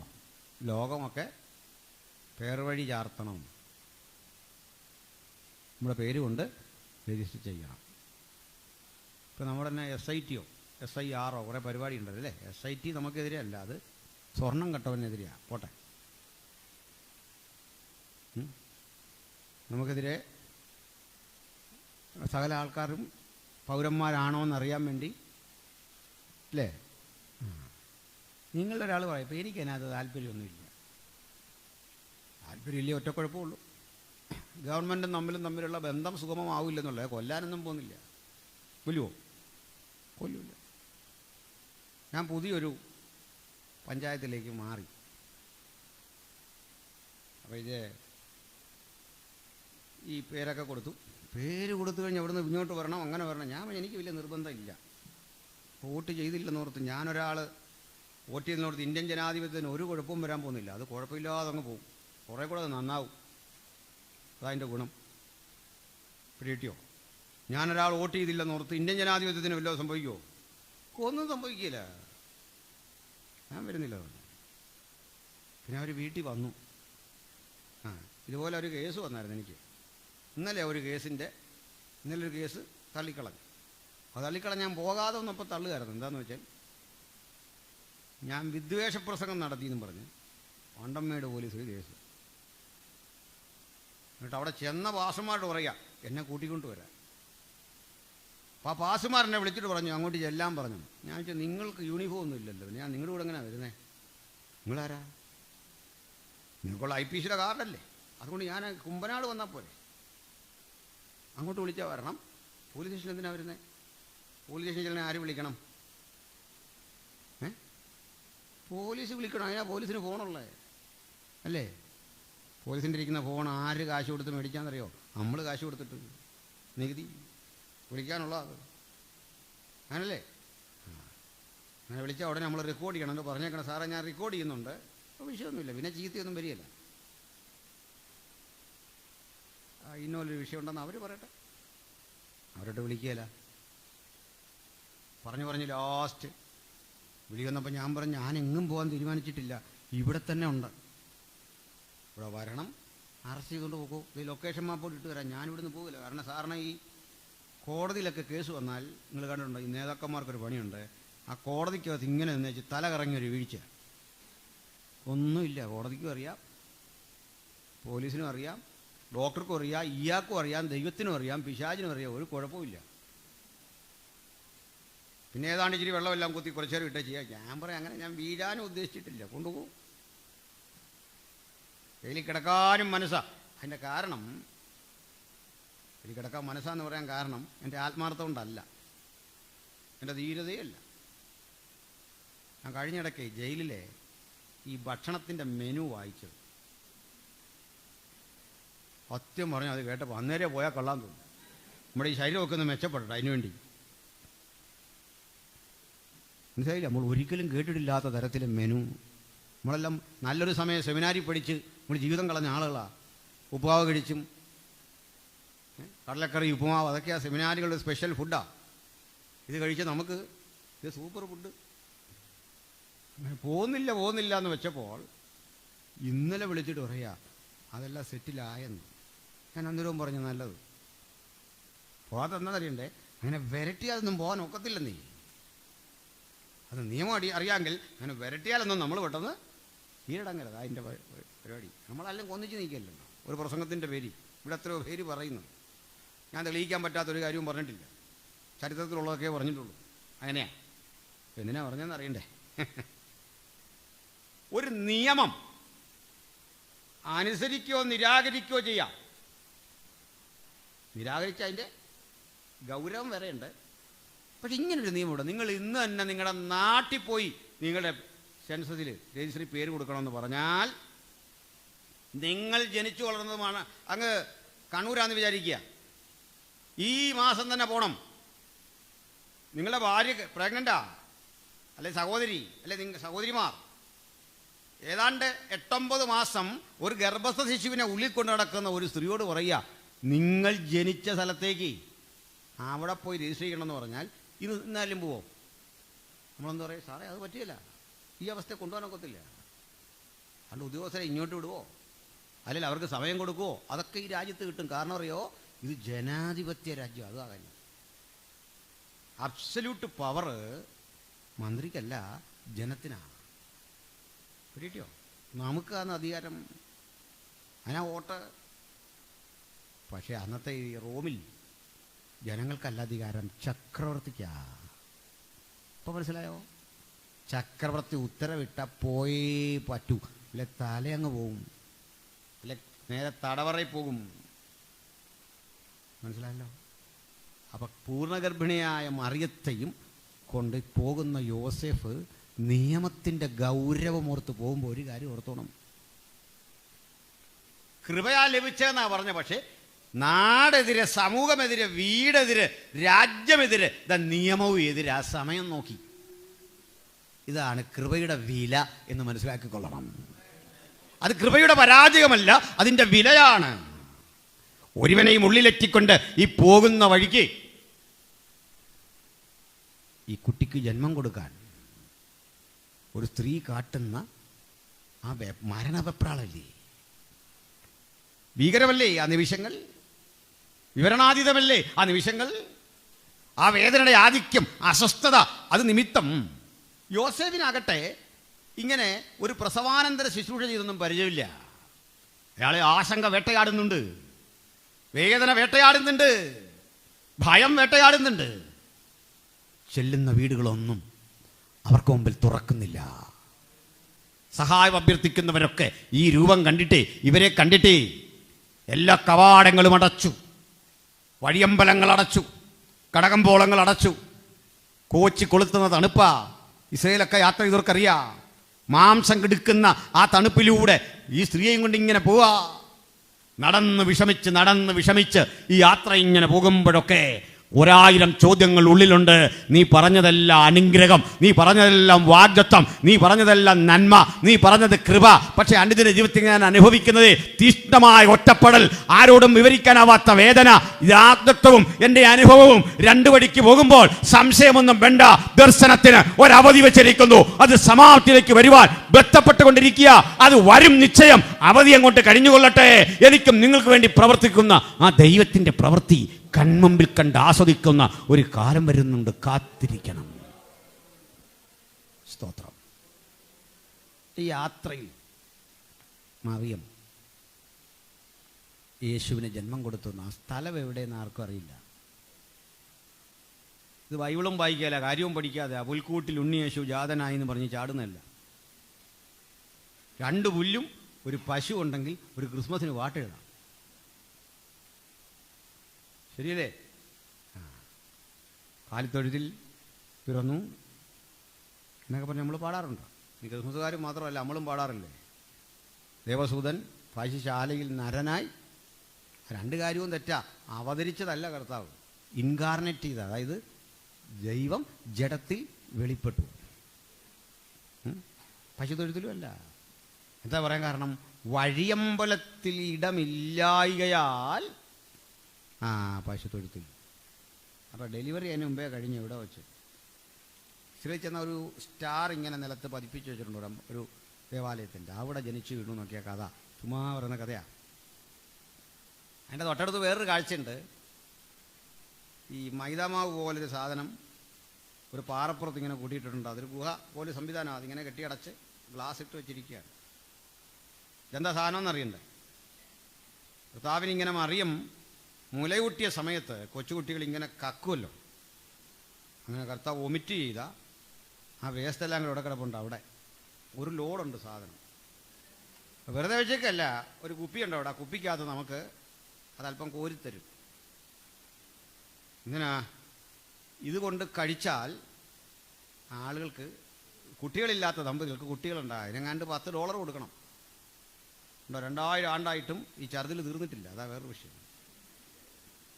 യേശുവിനെ ക്രൂശിച്ച ക്രൂശിൻ്റെ ഒരു ഭാഗം ഇപ്പോഴും കൊടുക്കുന്നുണ്ട്. തടി ഇതുവരെയും തീർന്നിട്ടില്ല. എന്തൊരു പരിപാടിയാണ് നിങ്ങളൊന്ന് ആലോചിക്കുക. ഇതെല്ലാം ഇച്ചിരിച്ച് ഇപ്പോഴും കിട്ടും. കൊടുക്കുന്ന സാധനങ്ങളാണ്. ഇതിൻ്റെ പേരിൽ നടമാടുന്ന അന്ധവിശ്വാസങ്ങൾ അനവധിയാണ്. സ്തോത്രം. അപ്പോൾ ഞാൻ പറഞ്ഞത്, ഈ സ്ഥലത്ത് നമ്മുടെ കർത്താവ് ജനിച്ച സ്ഥലമൊന്നും നമുക്കറിയില്ല. എവിടെ കർത്താവിനെ കൊണ്ട് പശുത്തൊഴുത്തി കിടത്തി വെച്ചാൽ ഏതെങ്കിലും ആളുകളുടെ പശുത്തൊഴുത്തി കിടത്തിയെന്നല്ല. ഈ പശുക്കളെ മാത്രം വളർത്തുന്ന ലായമുണ്ട്, ആടിനെ വളർത്തുന്നവരുണ്ട്. ഇതിങ്ങനെ വെളിമ്പ്രദേശത്ത് ധാരാളമായി പണിതിട്ടിരിക്കുക. അവിടെ ഒഴിവുള്ളൊരു സ്ഥലത്ത് ഇതിന് പുല്ല് കൊടുക്കാനൊക്കെ വെക്കുന്ന പെട്ടിയൊക്കെ ഉണ്ട്. അതിലൊരെണ്ണം എടുത്തോ, അതിനകത്ത് എവിടെയെങ്കിലും കിടത്തിയോ. അതിനെ ഇങ്ങനെ പരിപാലിക്കുക ഒരു കുഞ്ഞിനെ.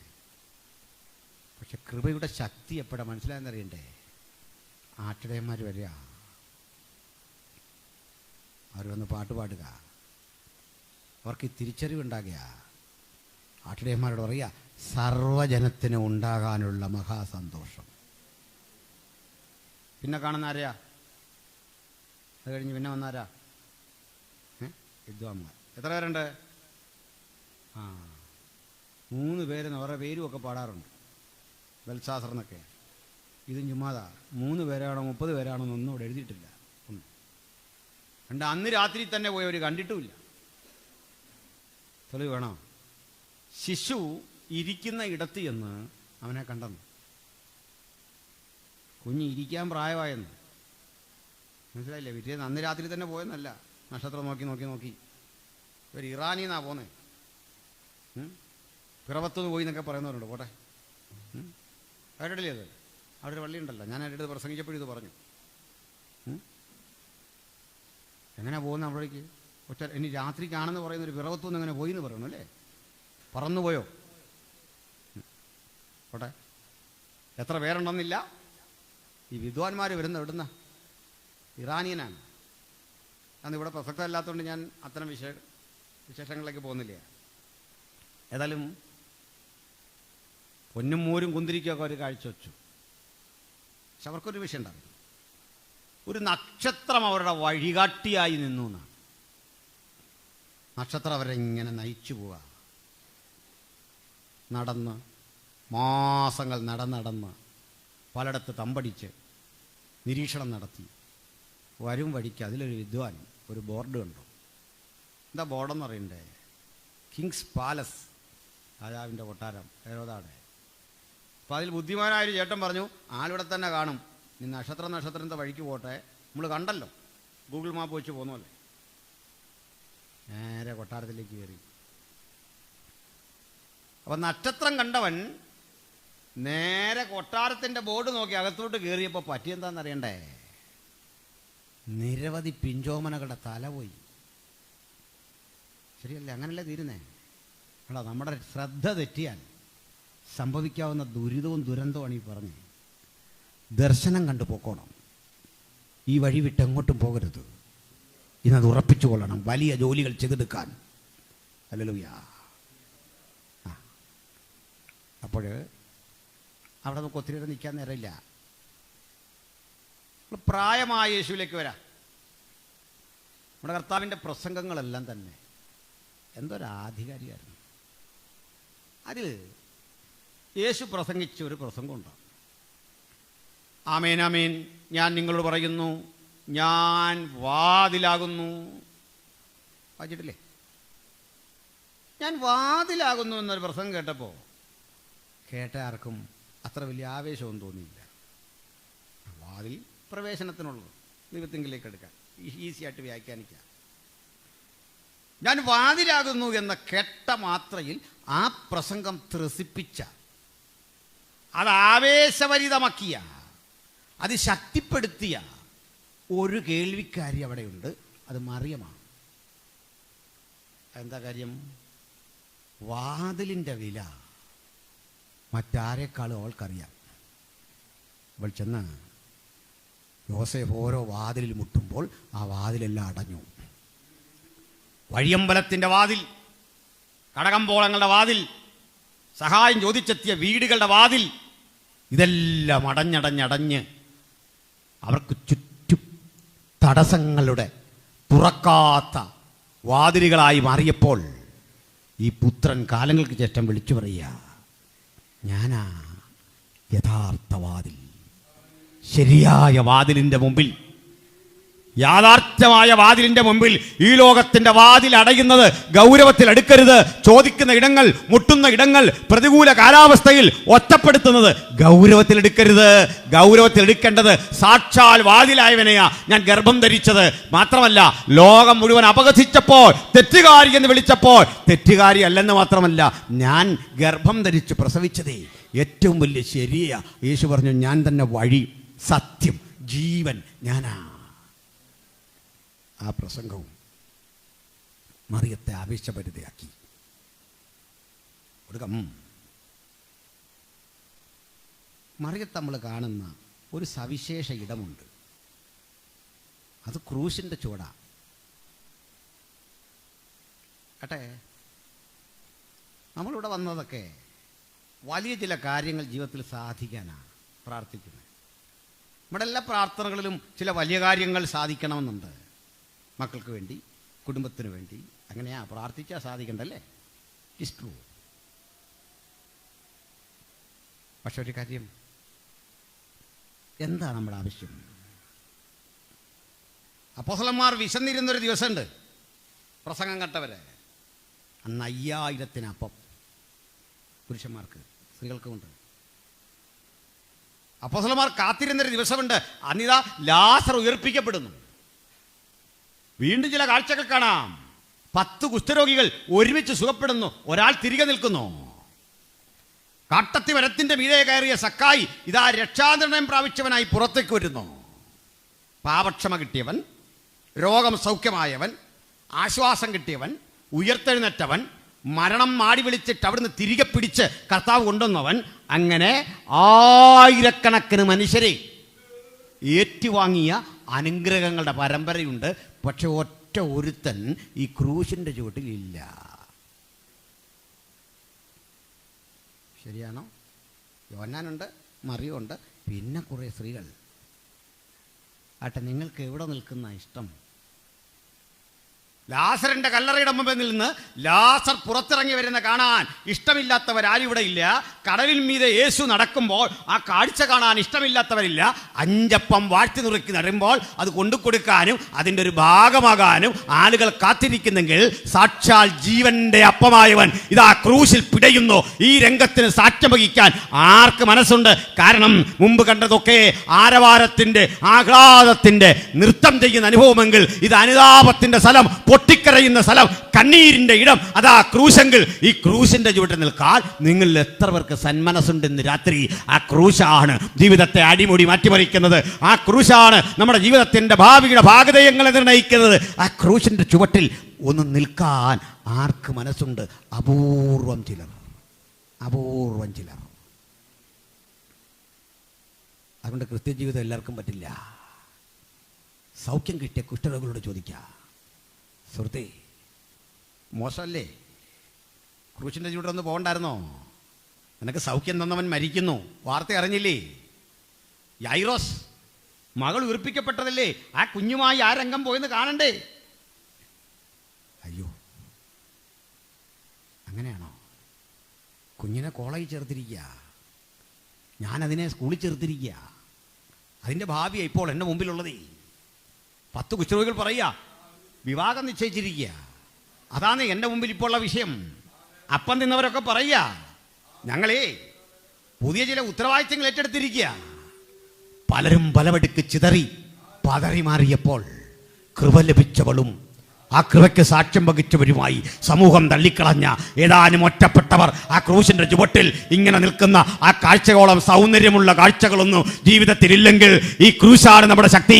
ആ ക്രൂശാണ് എന്നെയും നിങ്ങളെയും മാറ്റിമറിച്ചത്. ആ ക്രൂശിന്റെ ചുവട്ടിൽ നിൽക്കാനുള്ള ആർജവമാണ് ഉണർവിന്റെ വഴിത്താര. ആ ക്രൂശിന്റെ ചുവട്ടിൽ നിന്ന് നന്മ പ്രാപിക്കാൻ, അനുഗ്രഹം പ്രാപിക്കാൻ ആർക്കാണിന്ന് സാധിക്കുക? നമുക്ക് അവിടേക്കാണ് ചെല്ലേണ്ടത്. ഹല്ലേലൂയ. ഞാൻ നീട്ടണില്ല. ഇവരിങ്ങനെ നിൽക്കുമ്പോൾ കുറേ സ്ത്രീകളാണ്. അവർ പൊതുവെ ദുർബലരാണ്. ഇന്ന് ആളുകൾ ചോദിക്കാറുണ്ട്, ഈ സ്ത്രീകൾ പ്രസംഗിക്കാവോ എന്നൊക്കെ ചോദിക്കുന്ന ആൾക്കാരുണ്ട്. സ്ത്രീകൾ പ്രസംഗിക്കണം എന്ന അഭിപ്രായക്കാരനാണ് ഞാൻ. പക്ഷേ ഇപ്പോൾ ഉള്ള ഈ പ്രസംഗം എല്ലാം കളയണം ഇപ്പോഴത്തെ. കാരണം ഈ യൂട്യൂബിലൊക്കെ സ്ത്രീകളുടെ പ്രസംഗം ഒന്ന് കേൾക്കാൻ നോക്കുമ്പോൾ വഴക്കുണ്ടാകുന്ന പോലെ. കാര്യം പരസ്യമാകാം, പക്ഷേ ആരാണ്ടോട് വൈരാഗ്യപ്പെട്ട് പറയുന്ന പോലെ. ഞാൻ ചില പ്രസംഗം കൊണ്ട് ഈ പുള്ളിക്കാരിയൊക്കെ വീട്ടിലെന്ത് വരയ്ക്കും? ഈ തെരുവിൽ കിടന്ന് ഇത്രയും ബഹളമാണെങ്കിൽ. സുവിശേഷ പറയുന്ന ഒരു മാർദ്ദവമില്ലെന്ന് ഇങ്ങനെ പറഞ്ഞുതരാം. ഈ സ്ത്രീക്ക് ദൈവം കൊടുത്ത ശബ്ദം സംഗീതാത്മകമാണ്.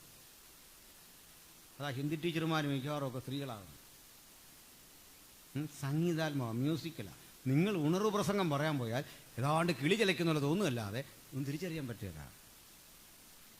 മനസ്സിലായില്ല? ഉണർവ് വന്നാൽ വന്നോട്ടെ, അത് ശബ്ദം കൊണ്ട് ഉണ്ടാക്കാതെ അത് തന്നെ വന്നോട്ടെ. ആവേശം വരുമ്പോൾ വന്നോട്ടെ. ഇത് ഏറ്റവും വിസഡ് ആവേശം തന്നെയാണെന്നും മനസ്സിലാവില്ല. രണ്ടാമത്തെ വിഷയം, ഈ പ്രസംഗ വിഷയം ഒന്ന് മാറ്റണം. കാരണം ഈ രൂത്തും നവോമി കെങ്ക്രയാസഭയും ലേയും ഹാഗാറും കേട്ടുകെട്ടങ്ങ് മടുത്തു. ലേഡി സമാജം ഒരു മീറ്റിംഗ് വെക്കും. അന്നൊരു ഗസ്റ്റ് വരും. അന്ന് വരുന്ന ആ ഗസ്റ്റിനെ കണ്ടിട്ടുണ്ടോ? ഇവർ അന്ന് മാത്രം ഇട്ടിരിക്കുന്ന ഉടുപ്പിൻ്റെ മീതെ ഒരു ഉടുപ്പൊക്കെ ഇട്ടിട്ട് അവിടെ ഇരിക്കുന്ന പെമ്പിള്ളേരെല്ലാം എന്ന് കുറ്റം പറയുക. ചുരിദാറിട്ട് ഒത്തില്ല, പാൻറ്റിട്ട് ഒത്തില്ല. ഇതൊക്കെയല്ലേ കേൾക്കുന്നത്? ഇതാ ലേഡി സമാജം. നമുക്കൊന്ന് മാറ്റണം. ഇത് വിരോധമായിപ്പോയോ? ഞാൻ കാര്യമാണ് പറയുന്നത്, ശ്രദ്ധിച്ച്. എനിക്കെൻ്റെ മുമ്പിൽ അതിനെക്കുറിച്ച് ഞാൻ ചില കാഴ്ചപ്പാടുകൾ കണ്ടായി സംസാരിക്കുന്നത്. അതിനുവേണ്ടി ദൈവം അയച്ചിട്ടാണ് ഞാൻ ഈ വന്നെന്ന് വിശ്വസിക്കുന്നു. എന്താണെന്നൂടെ പറയാം. ഇവിടെ ഇംഗ്ലണ്ടിൽ ഒരു മനുഷ്യനുണ്ടായിരുന്നു. വിദ്യാഭ്യാസമൊന്നുമില്ല. വിദ്യാഭ്യാസം ഇല്ലെങ്കിലും നന്നായിട്ട് സ്വയപരിശ്രമം കൊണ്ട് പഠിക്കും. അങ്ങനെ തനിക്ക് കിട്ടിയൊരു ബൈബിള് വായിച്ചു പല ആവർത്തി വായിച്ച് അതങ്ങ് തെറവായി. നല്ല അറിവായി ബൈബിളിൽ. പക്ഷെ പ്രസംഗിക്കാനൊന്നും അറിവൊന്നുമില്ല. അദ്ദേഹത്തിൻ്റെ ജോലി എന്താണെന്നറിയണ്ടേ? ഷൂ ഉണ്ടാക്കുക. പട്ടാളക്കാർക്ക് ഷൂ ഉണ്ടാക്കുന്ന ജോലിയാണ്. അതീവ ശ്രദ്ധയോടെ വേണം. കാരണം ഒരു ഷൂ പാളിപ്പോയാൽ ഒരു കപ്പൽ നിറച്ചുള്ള സാധനം തിരിച്ചു വരും. അങ്ങനെയാണ്, ക്വാളിറ്റിയുള്ള വേണം. അതിസൂക്ഷ്മമായ ജോലി. അപ്പോൾ ഇതിൻ്റെ ലെതറുകളെല്ലാം ഒത്തിരി മിച്ചം വരും. കട്ടിങ് വേസ്റ്റ് വരും. ഇത് ഈ കട്ടിങ് വേസ്റ്റ് വൃത്തിക്കെടുത്താൽ ഇപ്പം ചിത്രമൊക്കെ വരയ്ക്കാൻ അറിയാം. ഇതൊക്കെ ഒരു ഗ്ലോബ് ഉണ്ടാക്കി കട്ടിങ് വേസ്റ്റിൽ ഒട്ടിച്ചൊട്ടിച്ച് ഒരു ഭൂമിയുടെ ഗോളം ഉണ്ടാക്കി. ബ്രഷിന് അതിൽ ഈ മാപ്പെല്ലാം വരച്ചു പിടിപ്പിച്ചു. ഒരു കൗതുകത്തിന് പത്രങ്ങൾ വായിച്ചും ജേണലുകൾ മനസ്സിലാക്കിയും സുവിശേഷം ചെല്ലാത്ത സ്ഥലങ്ങളെ സമുദ്രം നീല നിറത്തിൽ അടയാളപ്പെടുത്തി സുവിശേഷം ചെല്ലാത്ത ചില സ്ഥലങ്ങളെ ചുവന്ന മഷിക്ക് ഇങ്ങനെ അടയാളപ്പെടുത്തിയപ്പോൾ ഒരു സ്ഥലം അദ്ദേഹം കണ്ട അമ്പരന്നു. അന്നത്തെ ഇന്ത്യയെപ്പറ്റി വായിച്ച് പഠിച്ചിട്ടുണ്ട്. നല്ല അറിവായത് പറയുമ്പോഴും പ്രാഥമിക വിദ്യാഭ്യാസമുള്ളൂ. വായന വഴി കിട്ടിയ വലിയ അറിവ്. അങ്ങനെ ഒരു ദിവസം ഇന്ത്യയിൽ ജോലി ചെയ്യുന്നൊരു ഡോക്ടർ ഇദ്ദേഹത്തെ പരിചയപ്പെട്ടു. Doctor John Thomas. ഇദ്ദേഹത്തിൻ്റെ പേര് വില്യം കേരി. നിങ്ങൾ കേട്ടിട്ടുണ്ട്. കേരി പരിചയപ്പെട്ടു. പരിചയപ്പെട്ട് കഴിഞ്ഞപ്പോൾ അദ്ദേഹം പറഞ്ഞ് എനിക്ക് ഇന്ത്യയിൽ വന്ന് വർക്ക് ചെയ്യാൻ ആഗ്രഹമാണ്. ഡോക്ടർക്കും വലിയ സന്തോഷം. അത് ഈസ്റ്റ് ഇന്ത്യ കമ്പനിയുടെ ഡോക്ടറാണ്.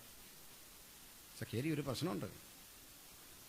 ഇന്ത്യയിലേക്ക് ഒരു സായിപ്പ് എന്നല്ല അവർ പറയുന്നത്, ഞാൻ നിങ്ങൾക്ക് മനസ്സിലാകാൻ പറഞ്ഞ ഒരു പാശ്ചാത്യൻ ചെന്ന് കഴിഞ്ഞാൽ 45 വയസ്സിനുള്ളിൽ മരണം ഉറപ്പാണ്.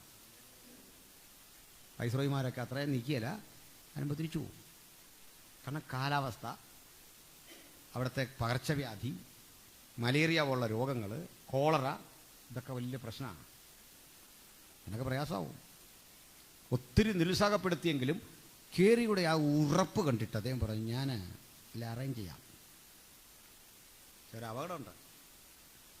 ഈസ്റ്റ് ഇന്ത്യ കമ്പനി മിഷണറിമാർക്ക് ഇത് കൊടുക്കില്ല, വിസ കൊടുക്കില്ല ഇന്ത്യയിൽ വരാൻ. പിന്നൊരു വഴിയുണ്ട്, വിസ ഇല്ലാതെ പോകാം. കപ്പലിലെ ക്യാപ്റ്റൻ എൻ്റെ സുഹൃത്താണ്, നിന്നെ അതിൽ കെറ്റി അവിടെ ഇറക്കും, പേടിക്കണ്ട, റെഡി ആയിക്കോ. 4 മക്കളാ. അപ്പോൾ 3 മക്കൾ. ഒരു കുട്ടിയെ ഭാര്യ പ്രഗ്നൻ്റ് ആയിരിക്കുക, 6 മാസമായി. അവർക്കൊരനിയത്തിയുണ്ട്, തളർവാദം രോഗിയായിരിക്കുക. തണുപ്പ് വന്നാൽ ഉടനെ രോഗം പഴയ അവസ്ഥയിലെത്തും. വീട്ടിൽ പറഞ്ഞപ്പോൾ അവർ പറഞ്ഞു അയ്യോ നടക്കില്ല, ഈ പിഞ്ചു കുഞ്ഞുങ്ങളെയും പിടിച്ച് മുതലകളും പാമ്പും. അന്നത്തെ ഇന്ത്യ ഭീകരാവസ്ഥ. ഞങ്ങളില്ല. അവസാനം പറഞ്ഞ് മൂത്ത കുഞ്ഞിനെയും കൂട്ടി ഫെലിക്സ് 7 വയസ്സ് ഇന്ത്യയിലേക്ക് വരിക. കപ്പലിൽ കയറി. കപ്പൽ യാത്ര പുറപ്പെടുമ്പോൾ ഈ ക്യാപ്റ്റന് വലിയ സന്തോഷം.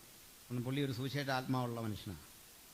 ഞാൻ പറഞ്ഞ് കയ്യിൽ നിന്ന് ചിലവിട്ട് ഫുഡൊന്നും കഴിക്കണ്ട, ഞാൻ തരാം, ഫുഡ് കൊടുക്കും. ഇങ്ങനെ സൗജന്യമായി ഭക്ഷണം കഴിക്കണമെന്ന് ഓർത്ത് ഭക്ഷണം ഒരു നേരമൊക്കെ ആയിട്ട് ചുരുക്കും. കപ്പലില്ല, യാത്രയെ നോക്കണം, അങ്ങനെ വാരി കൊടുക്കും. താണ്ട് 3 മാസം പിന്നിടുമ്പോൾ വീട്ടിൽ നിന്നൊരു കത്ത്. കപ്പലിൽ എങ്ങനെ കത്ത് കിട്ടുന്നതല്ലേ, വള്ളങ്ങൾ ബോട്ടിലൊക്കെ അങ്ങോട്ട് പോകുന്ന വണ്ടി ഇങ്ങോട്ട് പോകുന്ന ബോട്ടിലൊക്കെ ഇത് കൈമാറ്റം ചെയ്യാനുള്ള സംവിധാനം അന്നേ പാശ്ചാത്യർക്കുണ്ട്. മറുപടി എഴുതാം. കത്തിലെ വാർത്ത, ഈ സ്ത്രീ പ്രസവിച്ചിരിക്കുന്നു ഒരു കുഞ്ഞിനെ. അവന് യബ്ബേസ് എന്ന് പേരിട്ടു. അവൻ ഈ മൂത്ത മകൻ ഫെലിക്സിനോട് പറഞ്ഞു, കുഞ്ഞെ നിനക്കൊരു കുഞ്ഞാവ ജനിച്ചു. വലിയ സന്തോഷം. അപ്പോൾ ഇവൻ ചോദിക്കും പേരെന്താ? യബ്ബേസ്. ഇത് ബൈബിളിൽ എവിടെ യബ്ബേസ് കാണിച്ചതാ? ആ ഭാഗം തുറക്കാൻ ശ്രമിച്ചപ്പോൾ കേരി അമ്പരന്നു. കാരണം ആ പേരിൻ്റെ അർത്ഥം വ്യസനപുത്രൻ. അത് ഈ കുഞ്ഞ് വായിച്ചാൽ അവൻ്റെ മനസ്സ് വേദനിക്കും. ബോധപൂർവം വിഷയം മാറ്റി. ഒരു കത്ത് കയറി മറുപടി ഇട്ടു. കുഞ്ഞിന് നന്മ ആശംസയൊക്കെ പറഞ്ഞിട്ട് നിന്നോടും കുഞ്ഞിനോടുമൊക്കെ ഉള്ള എൻ്റെ സ്നേഹം വലുതാ. ആ സ്നേഹം നിമിത്തം എനിക്ക് തിരിച്ചു വരാനൊക്കെ തോന്നും. പക്ഷേ ഇന്ത്യയെക്കുറിച്ചുള്ളൊരു വേദന എന്നെ അങ്ങോട്ട് നയിക്കുക. അടുത്തൊരു വാക്ക് നമ്മളെ വേദനിപ്പിക്കും. ഒരു തിമിംഗലത്തെയും ഭക്ഷിക്കാനുള്ള വിശപ്പ് എനിക്കുണ്ട്. പക്ഷെ അതല്ല ഇന്ത്യയെക്കുറിച്ചുള്ള വേദനയ്ക്ക് മുമ്പിൽ ഞാൻ മറക്കുന്നു. അടുത്ത ദുരന്തം കാത്തിരിക്കുക. ഒരു ഫ്രഞ്ച് കപ്പൽ മറുചാലിലൂടെ ഇങ്ങനെ പൊയ്ക്കൊണ്ടിരിക്കുക. അന്ന് ഇംഗ്ലണ്ടും ഫ്രാൻസും തമ്മിൽ യുദ്ധമാണ്. ഇവരെ ആക്രമിക്കും. അതുകൊണ്ട് ചാല് തിരിച്ചു വിട്ടു. മറ്റൊരു തുറമുഖത്ത് കപ്പലെടുത്തു, ഇംഗ്ലണ്ടിൻ്റെ തന്നെ വേറൊരു ഭാഗത്ത്. ഫുഡ് കയറ്റണം. ഇതിനൊക്കെ വേണ്ടി കപ്പൽ ആ അവസരം വിനിയോഗിക്കും. ഈ ഘട്ടത്തിൽ എല്ലാവരും പുറത്തിറങ്ങി. ഡോക്ടറും കുടുംബമൊക്കെ ഉണ്ട്. അവർ ഇന്ത്യയിൽ വന്നിട്ടുള്ളവരാ. പക്ഷേ ഏതാനും ദിവസങ്ങൾ കഴിഞ്ഞു. ക്യാപ്റ്റൻ ഒരു ദുഃഖവാർത്തയായിട്ട് വന്നു. ഈ കപ്പലിൽ വിസ ഇല്ലാതെ ചില പുരുഷന്മാർ യാത്ര ചെയ്യുന്നു എന്ന് കമ്പനിക്ക് അറിവ് കിട്ടി. അറസ്റ്റ് ചെയ്യും. ചുരുക്കി പറഞ്ഞാൽ കേരിയുടെ യാത്ര തടസ്സപ്പെട്ടു.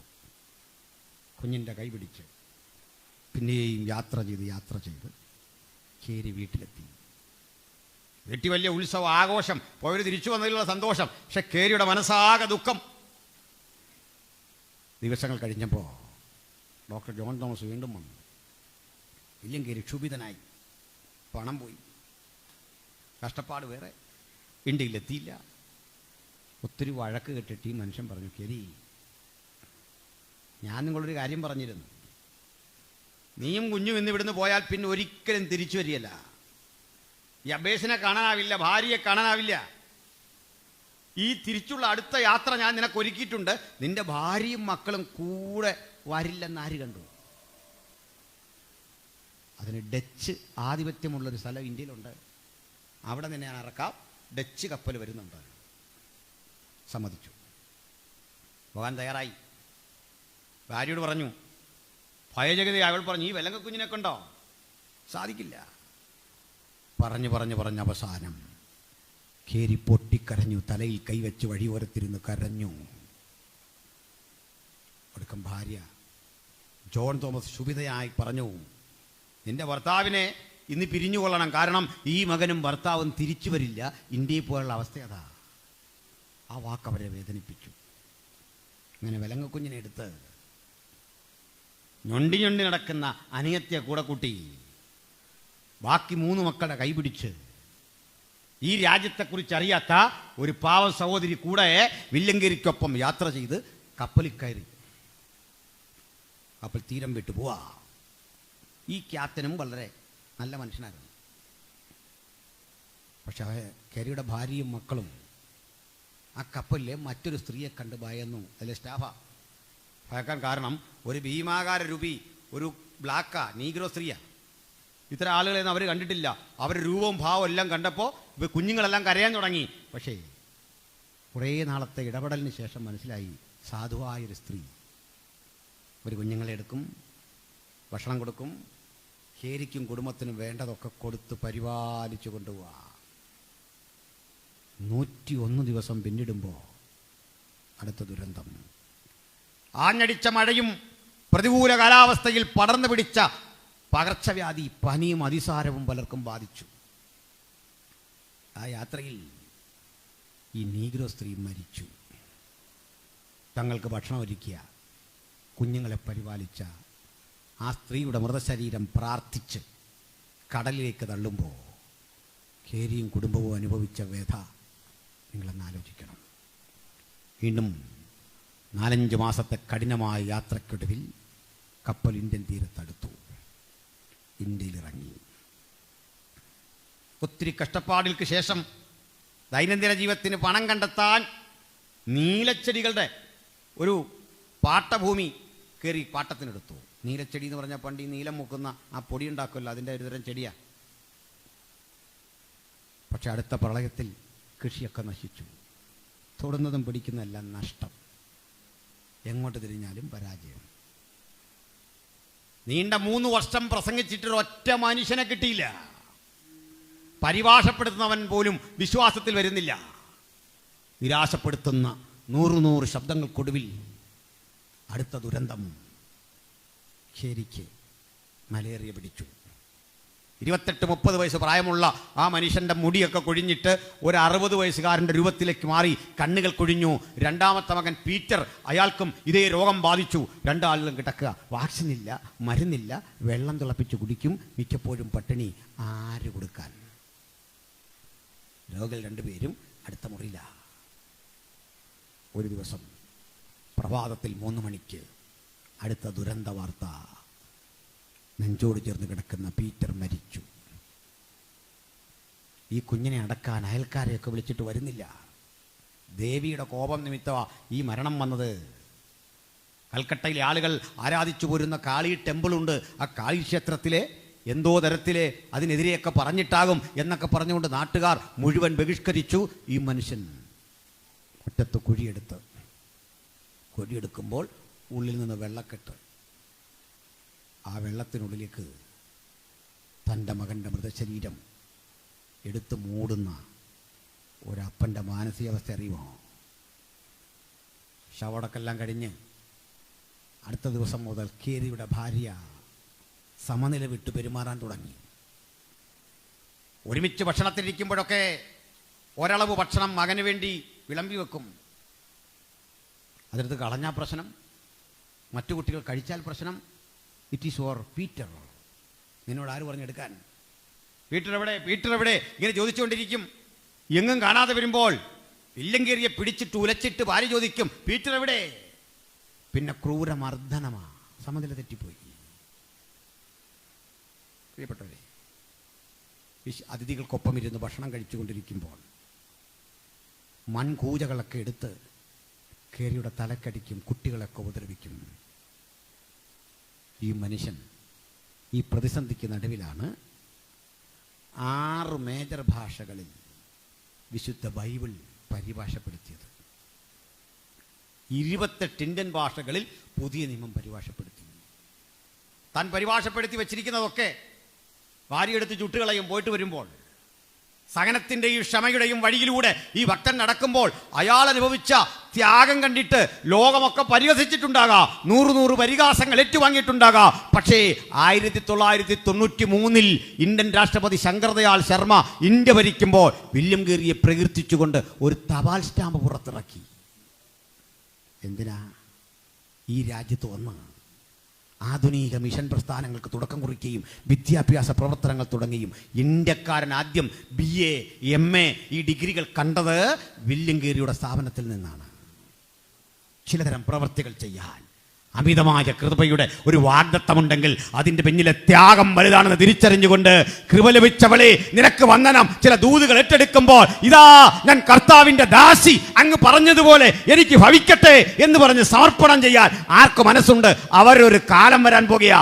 അവരാണ് ഇനി വരാനിരിക്കുന്ന കാലത്തെ മാറ്റിമറിക്കുന്ന ഉണർവിൻ്റെ പ്രയോക്താക്കൾ. അവരെ കൊണ്ട് മാത്രമേ ദൈവം ഇനി വരാനിരിക്കുന്ന ഒരു ഉണർവിൻ്റെ ശക്തി ഉപയോഗിക്കപ്പെടാൻ പോകുന്നുള്ളൂ. അതിനുവേണ്ടി ആര് കാത്തിരിപ്പുണ്ട്? അതിൻ്റെ മറുവശം ത്യാഗമാണ്. അതിൻ്റെ മറുവശം ഒറ്റപ്പെടല. പ്രിയപ്പെട്ടവരെ, മറ്റൊരാളെ പരിചയപ്പെടുത്താം. അതൊരു സഹോദരിയാ, ഇന്ത്യക്കാരിയാ. കർണാടകയിൽ നിന്ന് ഒരു ചിത്പവൻ ബ്രാഹ്മണ കുടുംബം തീർത്ഥാടന കേന്ദ്രങ്ങൾ കയറി ഇറങ്ങി പോവുകയാ. എന്താ ചിത്പവൻ ബ്രാഹ്മൺ എന്ന് പറഞ്ഞാൽ മനസ്സിലായോ? ഗാന്ധിജിയെ വെടിവെച്ച് വന്ന ഗോഡ്സയുടെ കുടുംബമാണ് ആ സമൂഹം. അന്ന് ഗാന്ധിജിയൊന്നുമില്ല, സംഭവത്തിനൊക്കെ മുമ്പാ. ഈ കൂടെ ഒരു പെൺകുട്ടി ഉണ്ടായിരുന്നു, സരസ്വതി. അപ്പം ഇവർക്കൊരു പ്രശ്നമുണ്ട്, മറ്റ് ബ്രാഹ്മൺസിൻ്റെ പോലും ഫുഡ് കഴിക്കില്ല. അതുകൊണ്ട് കടകമ്പോളങ്ങളിലെ ഭക്ഷണമൊക്കെ കഴിക്കാൻ പാടാണ്. വളരെ അഡ്ജസ്റ്റ് ചെയ്ത് പോകണം. ആ യാത്രയിൽ ഈ പെൺകുട്ടി, അപ്പനും അമ്മയുണ്ട്, ഒരു കുളത്തിലിറങ്ങി കുളി കഴിഞ്ഞ് കയറുമ്പോൾ കയ്യിലെന്തോ തടഞ്ഞു. കിട്ടിയതൊരു ഗണപതി വിഗ്രഹമാണ്. അന്നുതൽ ഈ പെൺകുട്ടി ആളുകൾ വാഴ്ത്തി പുകഴ്ത്താൻ തുടങ്ങി. കാരണം ഈ ദൈവചൈതന്യം അവൾക്കേ ലഭ്യമായുള്ളൂ എന്നൊരു പ്രചരണം. അതിനുശേഷം അവളെ കൊണ്ട് പ്രാർത്ഥിപ്പിക്കാൻ ആളുകൾ വരും. പക്ഷെ യാത്രയിലൊരു ദുരന്തം അവരെ നേരിട്ടു. കഠിനമായ പട്ടിണി നിമിത്തം അപ്പൻ മരിച്ചു. അമ്മയും സഹോദരങ്ങളെല്ലാം പട്ടിണിയുടെ ആധിക്യത്തില്ല. ഒരു രാത്രി കയ്യിലിരിക്കുന്ന ഈ ബിംബം ഉയർത്തിയിട്ട് അവളെ ചോദിച്ചു, നീ സാക്ഷാൽ ദൈവമെങ്കിൽ ഒരിക്കലും സന്തോഷമില്ലാത്ത ഈ ജീവിതം എനിക്കെന്തിനാ? അതുകൊണ്ട് ഇന്ന് ഞാൻ നിന്നെ ഉപേക്ഷിക്കുക. വലിച്ചെറിഞ്ഞു ഈ ബിംബം വലിച്ചെറിഞ്ഞിട്ട്, സത്യസന്ധമായി ഇടപെടുന്നൊരു ജീവിക്കുന്ന ദൈവമുണ്ടെങ്കിൽ എനിക്കറിയണം. ക്രിസ്തു ചൈതന്യം അന്ന് രാത്രി അവളിൽ വ്യാപരിച്ചു. അവളൊരു മിഷണറിയ വനിതയെ കണ്ടുമുട്ടി, സുവിശേഷം മനസ്സിലാക്കി. സംസ്കൃത ഭാഷയിൽ അവഗാഹമുള്ള പണ്ഡിതയാണ്.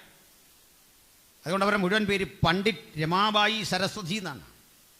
ഇംഗ്ലണ്ടിൽ പോയി, അമേരിക്കയിൽ പോയി. അവളെ മനുഷ്യർ ആഹാരം കഴിക്കുന്നു, മാംസം കഴിക്കുന്നു, ചിക്കൻ കഴിക്കുന്നു, മട്ടൺ കഴിക്കുന്നു. അവരാരോഗ്യ തിളകാത്തര. ഇന്ത്യക്കാരൊക്കെ ഇത് ഉപേക്ഷിച്ചിട്ട് രോഗം വലിച്ചു വച്ചിരിക്കുന്നു. എൻ്റെ നാടിങ്ങനെ തകർന്നിരിക്കവേ എനിക്കിവിടെ താമസിക്കാനാവില്ല. ഞാൻ എൻ്റെ നാട്ടിൽ മടങ്ങിച്ചെന്ന് ഞാൻ കണ്ടെത്തിയ ചൈതന്യം അവിടുത്തുകാരോട് പറയും. നാട്ടിൽ മടങ്ങിയെത്തി പൂനെക്കടുത്തൊരു സ്ഥലത്ത് ഒരു ചെറിയ കെട്ടിടമുണ്ടാക്കി. ആ കെട്ടിടത്തിൽ സമൂഹം തള്ളിക്കളഞ്ഞ, കണ്ണുകാണാത്ത, അംഗവൈകല്യമുള്ള, പലതരത്തിലെ പ്രശ്നങ്ങളുള്ള, നിരാകരിക്കപ്പെട്ട നിരാലംബരായ സ്ത്രീകളെ കൊണ്ടുവന്നു.